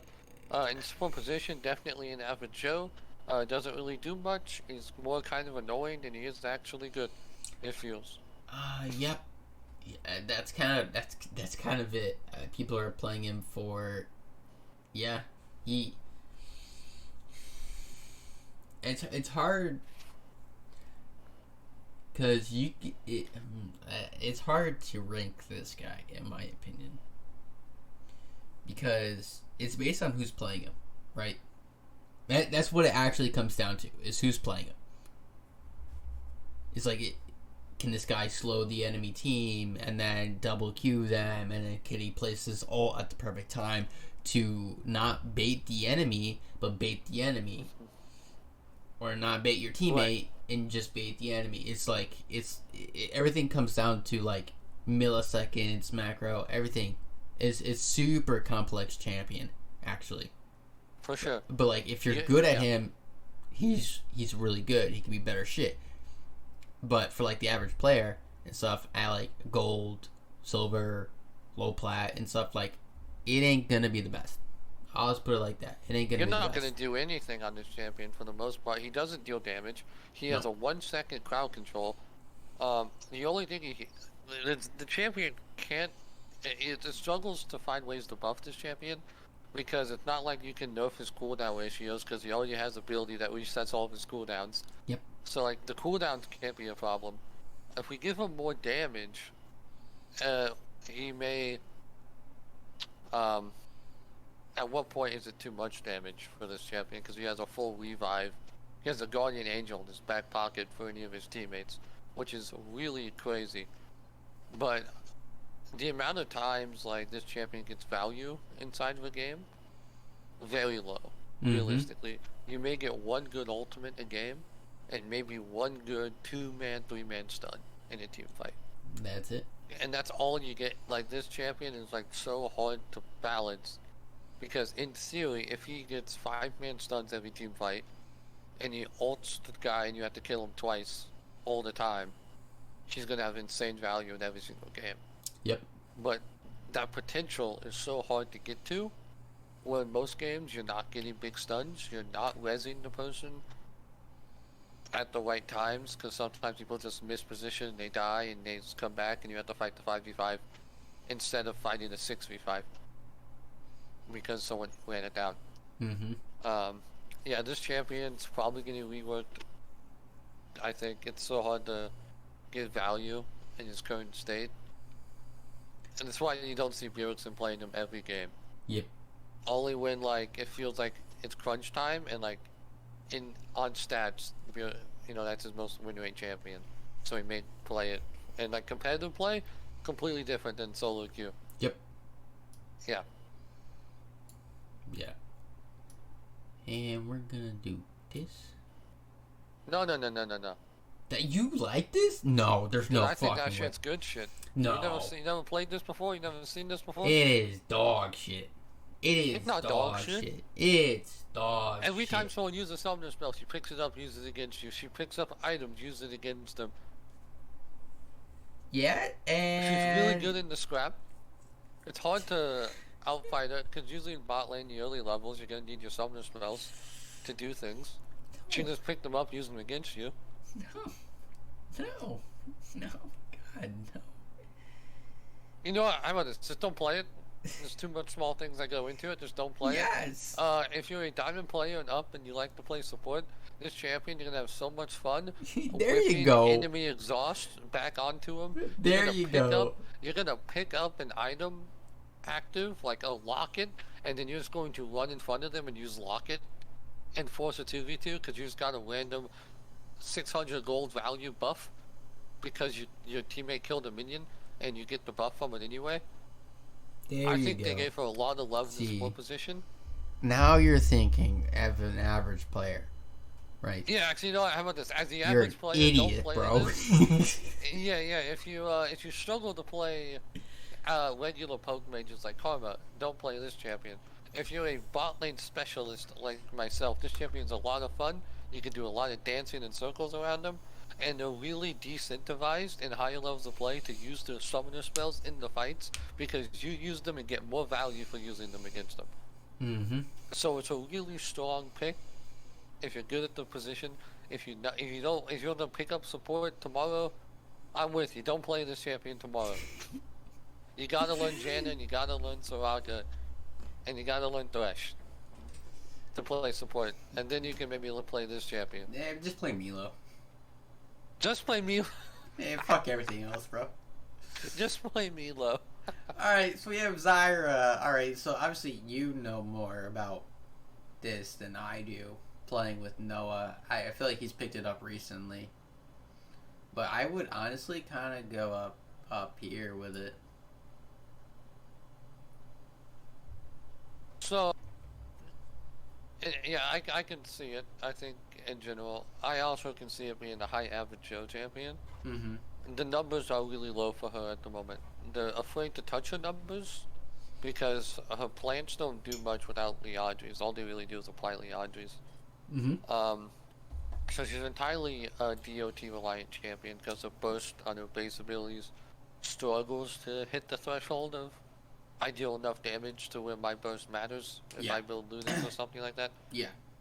I think the champion has really high skill potential, but it struggles to find the mix of like when I buff the plants because I ultied my plants, those plants will actually deal decent damage. And if the plants hit like that all the time, then she'd probably be a better shit champion. But I do think she struggles with her short range engage, and even when you're diving on top of her before level 6, you don't have much trouble. Mm-hmm. And I think I think Zyra is probably in one of the worst spots in the game.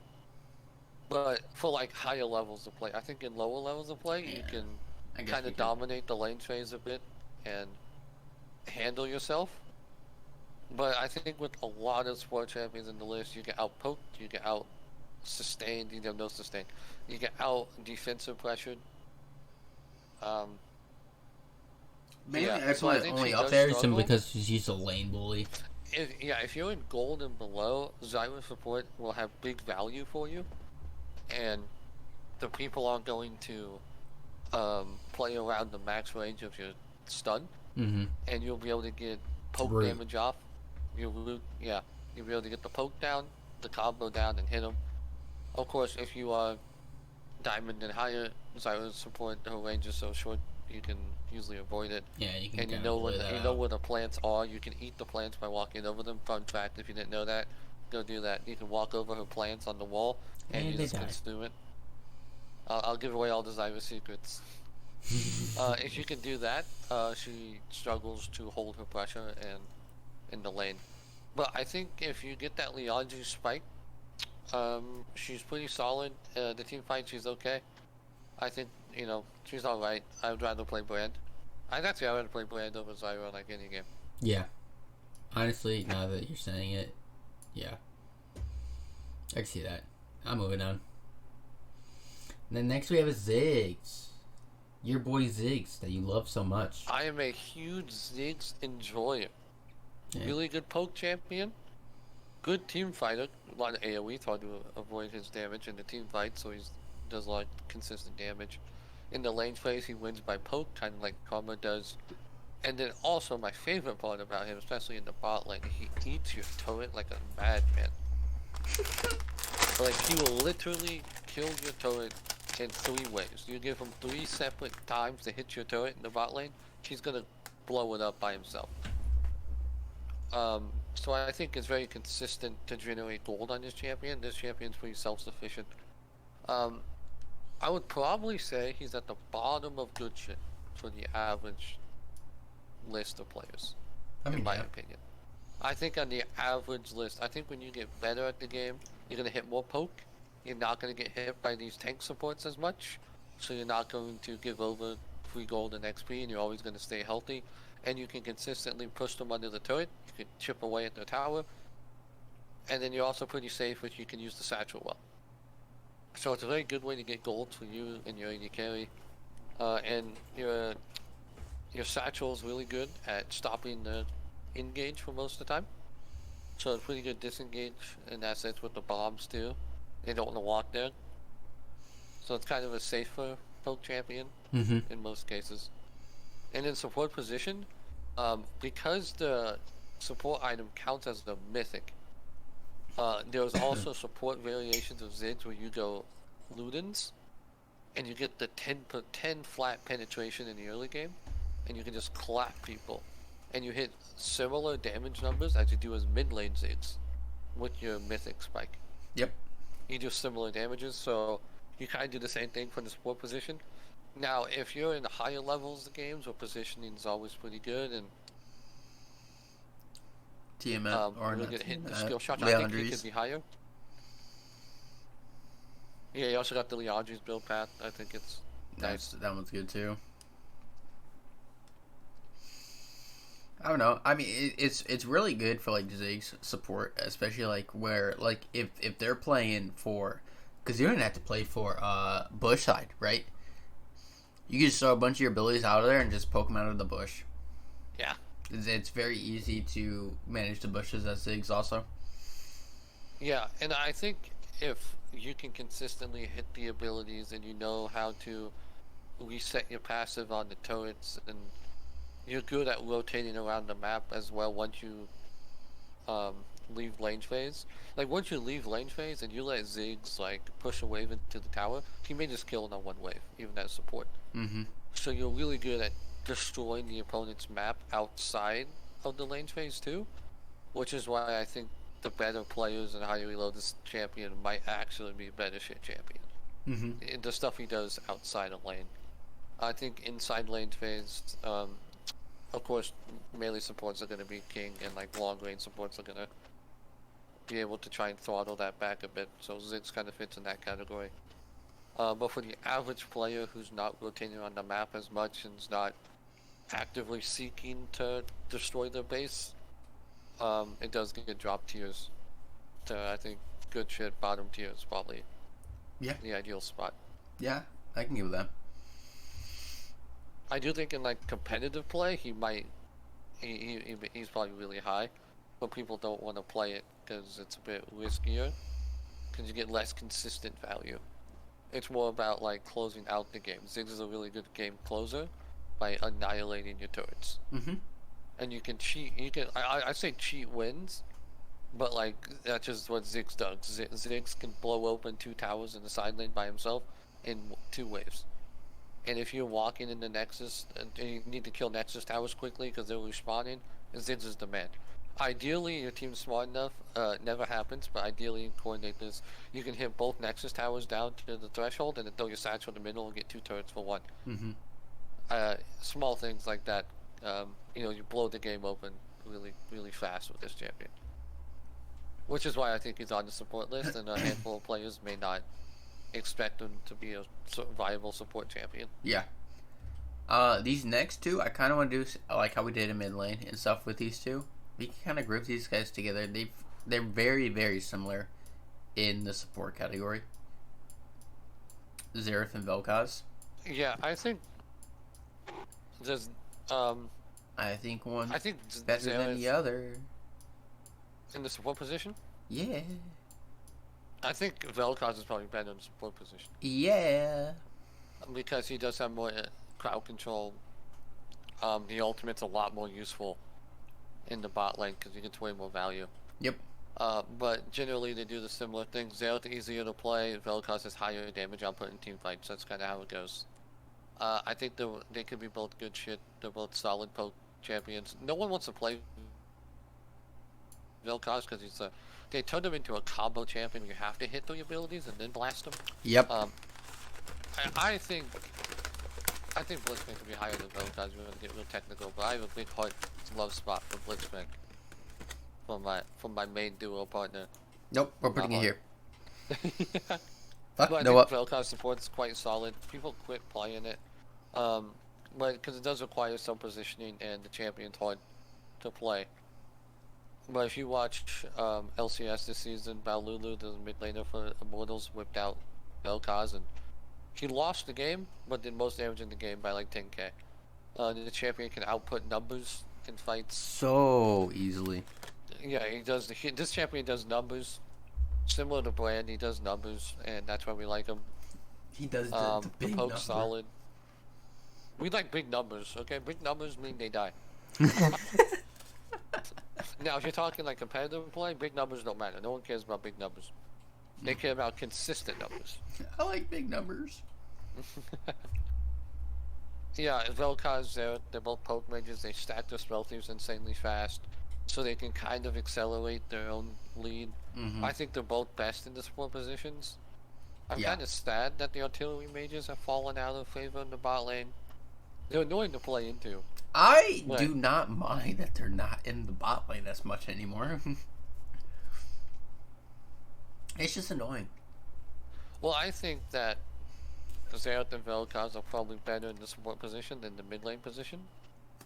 And I think it's unfortunate that they don't get played either way at the moment. The harder to play because you have to hit the skill shots. But they do numbers if you hit the skill shots. But they're really good at controlling the lane pace. These are two champions. They're grade A examples of we win the lane through poke. Yeah. We chisel out our advantages by giving you by pressuring the opponents. They never really kill you. Vel'Koz might kill you with his combo rotation. Xerath usually doesn't kill you. Mm-hmm. But I do think the Xerath Jhin lane is like better shit. It's really good, and that's one of the lanes where Xerath can thrive because he has someone else to help him with the setup. And if someone can lock down people in front of Xerath for him, or they do it together in tandem. Mm-hmm. He can hit the Q, he hits the stun, and then if you need to ultimate someone, they're locked in place, you can ulti them too. And it's a lot easier to hit those with setup.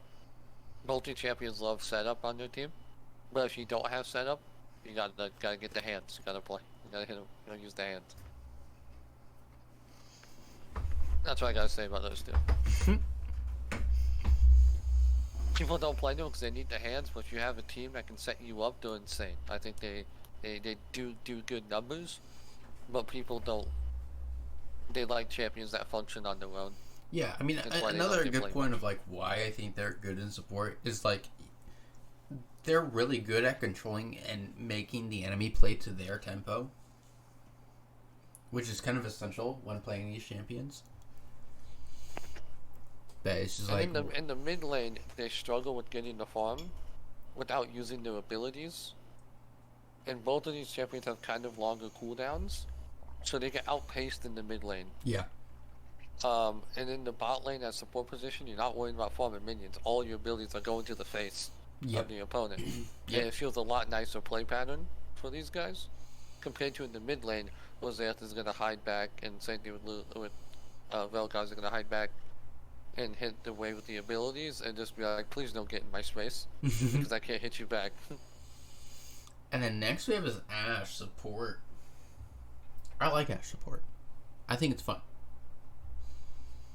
I think it's fun too.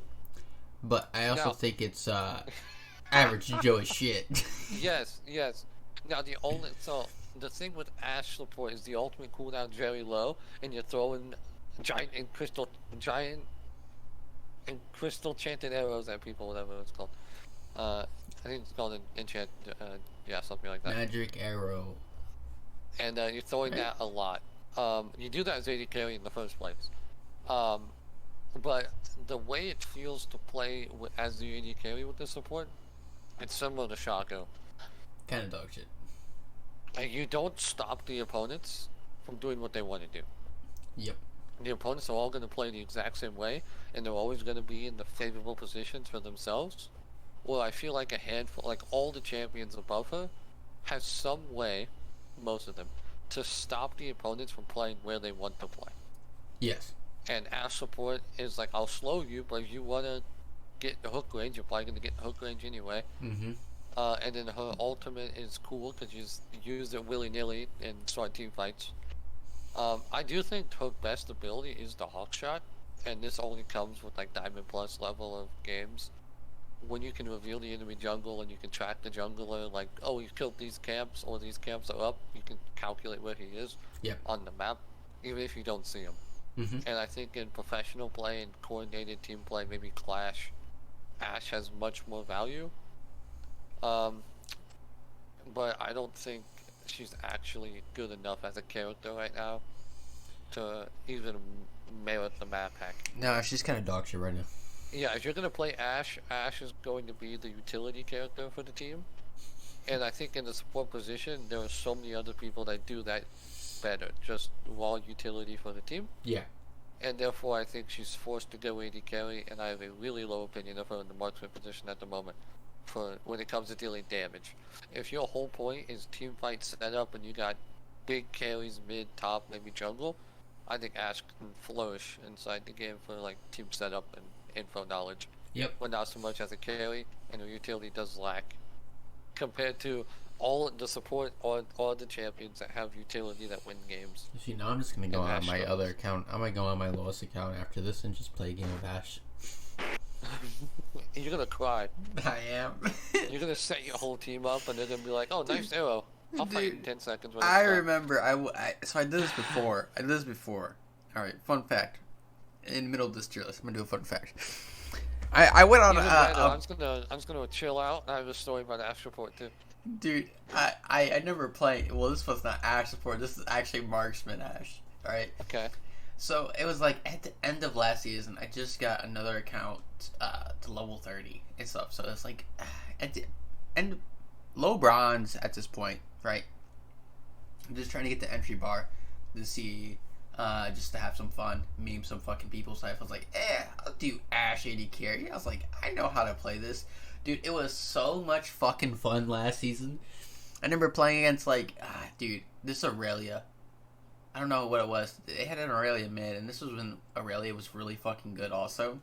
Aurelia tried to challenge me as Ash AD carry, and I just fucking ran down this Aurelia 5 times in a row. It was like the best thing. It was like the most like, and I played against them the next game also, and they played Fizz, and I ran them down again.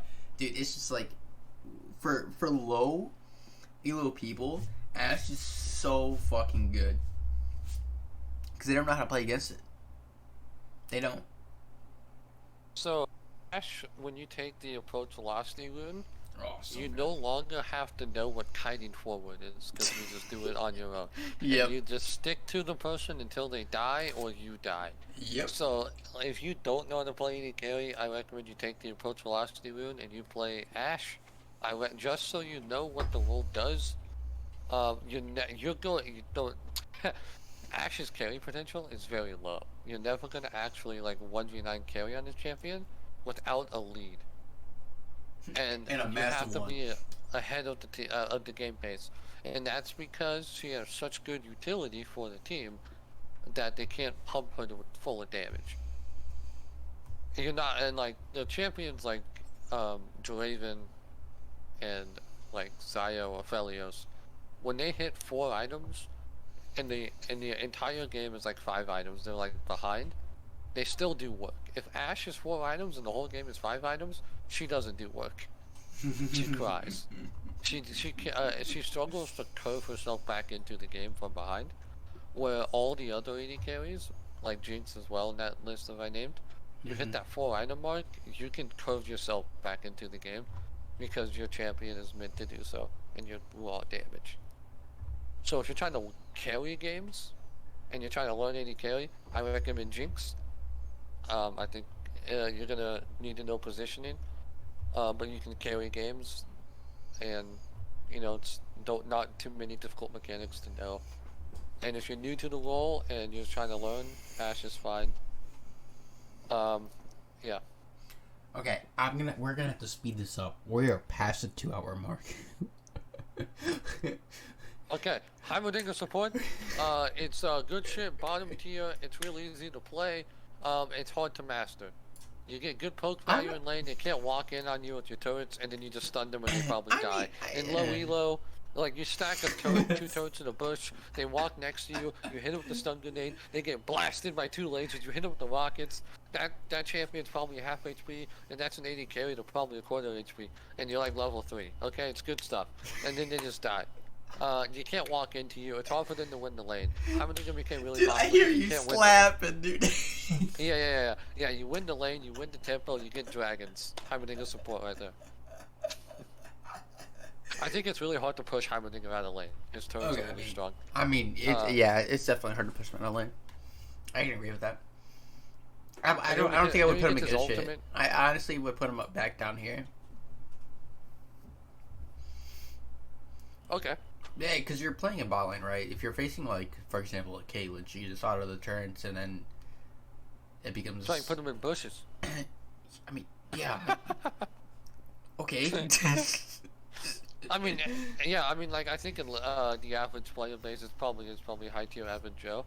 You're gonna feel nice. It's kind of like Shaka's point. You're gonna feel like you're doing things when you're kind of not. But the higher level you get, like you watch pro players, they pick Heimerdinger support and they like win the lane outright by picking Heimerdinger support because they understand the matchups and they know the turret placements, how to hit. You got to hit the grenade. Hitting the grenade is like half the battle. Mm-hmm. And then you get a lot of work done, and you get the first 2 dragons because you picked Heimerdinger support. Good job. In the average games, yeah, you're probably gonna struggle a little bit actually in Heimerdinger support. Yeah. Well, I do think it's hard to move them, which is why I think good shit, bottom tier good shit might be the spot. But yeah, I think it's fine. Top of average show. Where do you think Lulu is at right now? Because I think Lulu is very good. really, you still think so? I still think so, yeah. Okay. You think? I think she might be Janna Yuumi tier, like Soraka, in that kind of range, with like the average player. Okay. All of her abilities are point and click. Yep. For one, she has 3 point and clicks. Yep. And then the Q is like, not that hard, but like it's kind of hard if they're moving around trying to catch them. Yeah. And I think it's really hard to kill her, because she's kind of like Milio. It takes 2 fights to kill her. The ultimate's gonna save her once or a teammate once. Usually. Polymorph too. It might be 2 fights with Lulu to really get her down. Yep. Instead with Milio, it's 2 fights. And I think she buffs your AD carry really well. She always has. Yeah, it's really good with Kog'Maw. That's all I know. Lulu and Kog'Maw. Lulu Trish is really good. Lulu Jinx is really good. Lulu Vayne's pretty good. There's several. Lulu like people. All AD carries kind of like Lulu in a sense because like it's hard to die with her on your team. Mm-hmm. And she does kind of buff you, so I think she fits with a lot of AD carries. Now she is supreme like S tier with Jinx, Kog'Maw, and they really pop off. But I think with the list of like, if I had to get given a Lulu support on most champions, I wouldn't mind. I hate it with Kai'Sa because I just leave her. Kai'Sa hates Samira. enchanters. Samira's actually okay. You kind of fight closer ranged. It's okay. I think it's you don't mind it as much. Yeah, I know that. I know you used to hate it at the beginning. Yeah, but then like you play with it and you get the shield, the slow, and it's kind of alright. And it's hard for them to kill you. I hate playing Lulu with Kai'Sa. If you have a Kai'Sa on your team, don't play Lulu. It does not work. It does not work the way you think it does. No, it works. Try it out. No, your Kai'Sa will hate you. Try it out. Because you can't set her up, and you can't buff her the whole time. She's gonna leave you. Yeah. Well, I think Lulu's pretty solid, especially in lane too, and like out of lane. Other teammates really value her ultimate, and then polymorphing an enemy is really strong. What do you think? I'd probably put her there. I'd probably put her above Yuumi. Very similar to like what you're doing. Yeah, I can see it above Yuumi. But I think Lulu pairs better with most ADCs, and Yuumi. Yeah. Yuumi is like it's either A or plus tier with these AD carries, or it's like C and D tier. Yep. Yeah. Yep. And then what do you think of Lux? I think I would probably put her above. I probably put her below Blitzcrank. Yeah, I agree. I think her burst is high enough. She really only pokes you with the E, and that's annoying. But But like, it doesn't kill you. yeah, Like, it doesn't kill you. You could dodge it and stuff, and then her only like redeemable thing is the shield. the team-wide shield, it used to be really good when Riot Again, nerfed allowed in it it. to apply. Yeah, so Lux support initially became really popular when people found out the shield could apply all the buffs to the 5 people. Mm-hmm. She'd give the entire team Ardent Center, the entire team Staff of Flowing Water, the entire team, um, another one, there's the third one. She could buff the whole team with, so like, she had the most value in the game with the shield. Now I think it's only the first target she hits, so Mm-hmm. it's much nerfed. It's way nerfed on that sense, and now she's really just a poke bot like Xerath. And I do think she should I'd rather see her mid and just one-shot someone, Yep. or don't have her in my game. I think she struggles in Just the game don't, state. just don't pick her. Yeah. Forget Well, I think she is good in forget lane. about it. Lux is good Forget in lane about and it. support. Yeah. I actually like Morgana. I do. I think the Black Shield is really fucking helpful right now. I I don't see her breaking the Soraka wall, what? personally. Really? Playing with it and as it. I Like, mean, the W yeah. does no damage without Liandry's. I mean, The true. The Q stun is cool. Yeah. I think Morgana has great pairings with her AD carries. She pairs Yes. well, but I don't think on her own she Oh no, feels not on her that strong. own. Not at all on her own and stuff. But I think the way that she's only up higher and stuff because of the Black Shield. The Black Shield's really fucking good. I think if the Black Shield was not in her kit and if it was just a normal shield, she'd be a lot lower. Right. It also depends like who you're playing against. If you play against a lot of like magic damage dealers, the shield's getting wiped immediately, and you know, it does feel bad. You play into like a fiddlesticks and you shield someone, and that shield instantly dies. Yep.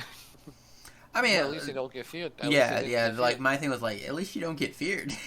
Yeah.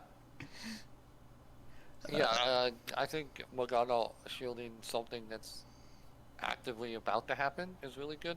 I think when you shield someone mid-fight, you get less value. You need to use it reactively, Yeah, and that takes a lot of game knowledge it to does. see. To It see does. like, oh, the Jana Tornado is gonna hit my guy. That Syndra stun's gonna hit my guy. You know, reactively shielding. Yeah. I think you get big value. Like playing against Nautilus, for example, you just block the ultimate. Yeah, and That's pretty even cool. even if like it's a big value, so like you're like running away and stuff, you presently like you think someone's going to CC you or CC the AD carry, you can presently just like put the Black Shield on. They don't even try anything. They'll just stop. They'll ask. They'll ask key. They don't even try it, which is really nice. And then when you get higher level, then you start walking closer and waiting for that thing to fall down. Yeah. And then you go, why did you black shield me right there?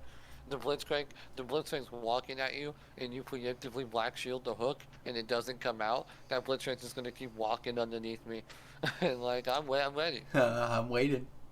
I'm ready for it. Nami. I think honestly, all right. Nami has the Lulu effect, She does. and I put her right here. I agree. I think if Lulu is not better shit, Nami is probably the same tier. Yep. I think in theory, if we wanted to bump both those up, I'd be okay. But Yeah, honestly, I'm thinking about it now. I kind of want to. this list is getting big into good shit. Yeah, yeah, it is. I think every AD carry, they don't mind having a Nami with them. They all like to deal more damage. They love the slow. Nami's orb slow, that's crazy.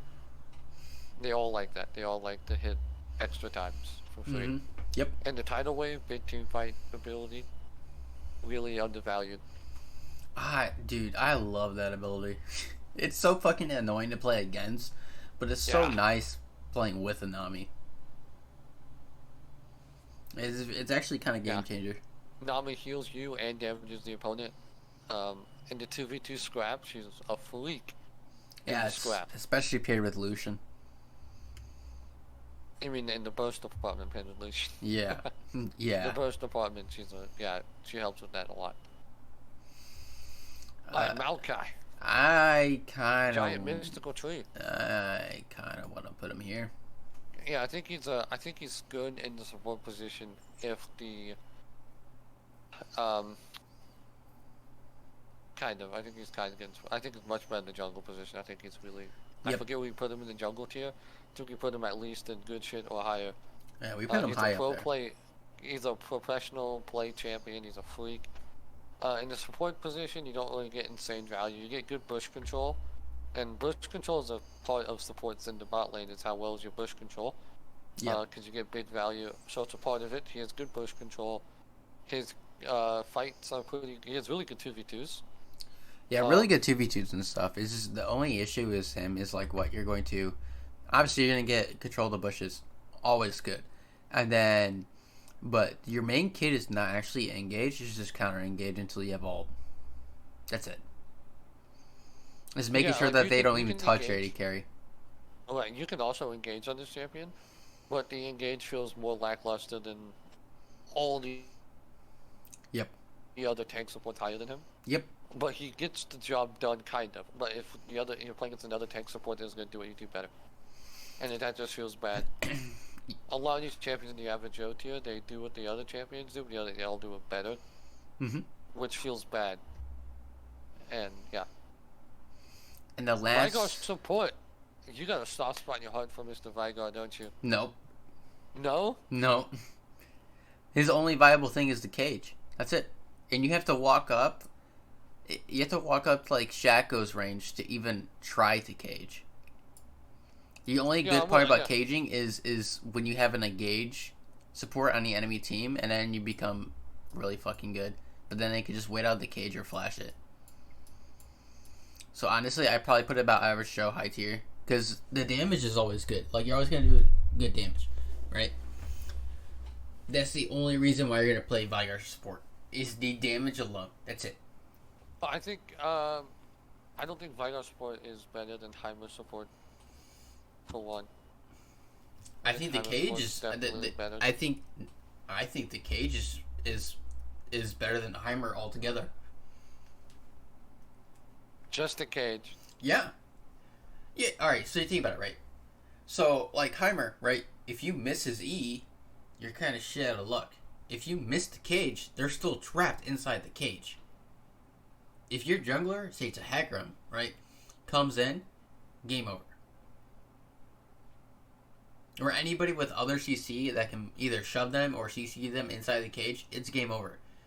And even if they're stuck inside the cage, your AD carry's still smacking them and you're still smacking them. That's my argue with that. I know, okay, yeah, I'm thinking, like, for all players. Yeah, for like all players. And it's going to be Yeah, yeah. super simple for the average player to actually play Vigor versus Heimer. Yeah. Also, Vigor support is also the fun stacking minigame where you can just sit there and face stack the whole time. And you don't have to worry about managing your creep wave to get stacks. So it's a lot easier way to play the champion. Yeah, I'm with you. I think in higher levels, Vigor support doesn't go above average Joe. I think it's usually always average Joe. Yep. In support position, I think Heimerdinger can go up. With the knowledge. But yeah, okay, I see what you're saying. I like it. Yeah. But that's the end of this fucking support tier list, my guy. This is the definitive support tier list. If you disagree, by the way, Milio is Fiddlesticks. For everyone that needs to know. And Silco has not been released, but his passive is the enemy nexus explodes as soon as the game starts. That's why he's broken AF. Yeah. So, we are correct. If you have opinions, we'd love to hear about them in the comments. But just when you type one out, we're gonna let you know that you are wrong. Yeah. And then to answer some questions and stuff, someone asked in the comments about Tryndamere mid from last one and stuff like that. He's viable in mid lane. I'm not gonna say he's not viable, and I didn't put him in there because I thought that there are better positions, and you're only gonna play Tryndamere mid in very certain scenarios and counter picks and stuff. So that's the answer to that question. I know I answered it in the comics. I just wanted to be clear. And then I know I said that we were going to play or do 80 carry also and just have it one big video. But this one went over 2 hours. So we're going to do that one next time. Yes. Yeah, this one went a little long and stuff. Don't overload the knowledge Yeah. that we have. No, Also, my point on Tryndamere mid, I know Nemesis, a very famous mid laner, plays a good amount of Tryndamere mid, and he makes the pick work a lot. I think for players under Diamond, you're gonna struggle with the short lane. Tryndamere likes extended fights in the early games where you can get a lot of crits and a lot more E resets inside the fight. And then you're gonna get outranged in the mid lane a lot harder into the lane champion, so it's harder to play with lack of knowledge. Now, I have seen Nemesis play Tryndamere mid a handful of times. He's really good at it. And it's becoming more and more popular as time goes on. I do think to really make it work as effectively as they do it, you need a lot more game knowledge. You need melee versus range matchup knowledge. And I feel like a lot of the melee champs in mid have some sort of sustainability or damage absorption ability. Akali has Shroud. It's hard to hit her in Shroud because she goes anywhere. And you're playing the guessing game if you want to hit her in Shroud. He also has got the wind wall. But I do think Tryndamere mid does have merit. But I do think it's hard to like pop off and win the lane. And then he's also a split pusher, so it's more natural to put him in the top lane. Mm-hmm. And it feels more natural. Maybe we do another tier list. Tryndamere mid just becomes S tier all of a sudden. Definitely love to talk about it more in depth about the Wilm strategy and how do the 1v1s work out. But yeah, if you guys have any questions or arguments and stuff, you guys can go ahead and leave them in the comments. Like, I'll answer them and stuff. We can talk about it in the next video, whatever it might be. But yeah, so this was a support tier list and stuff.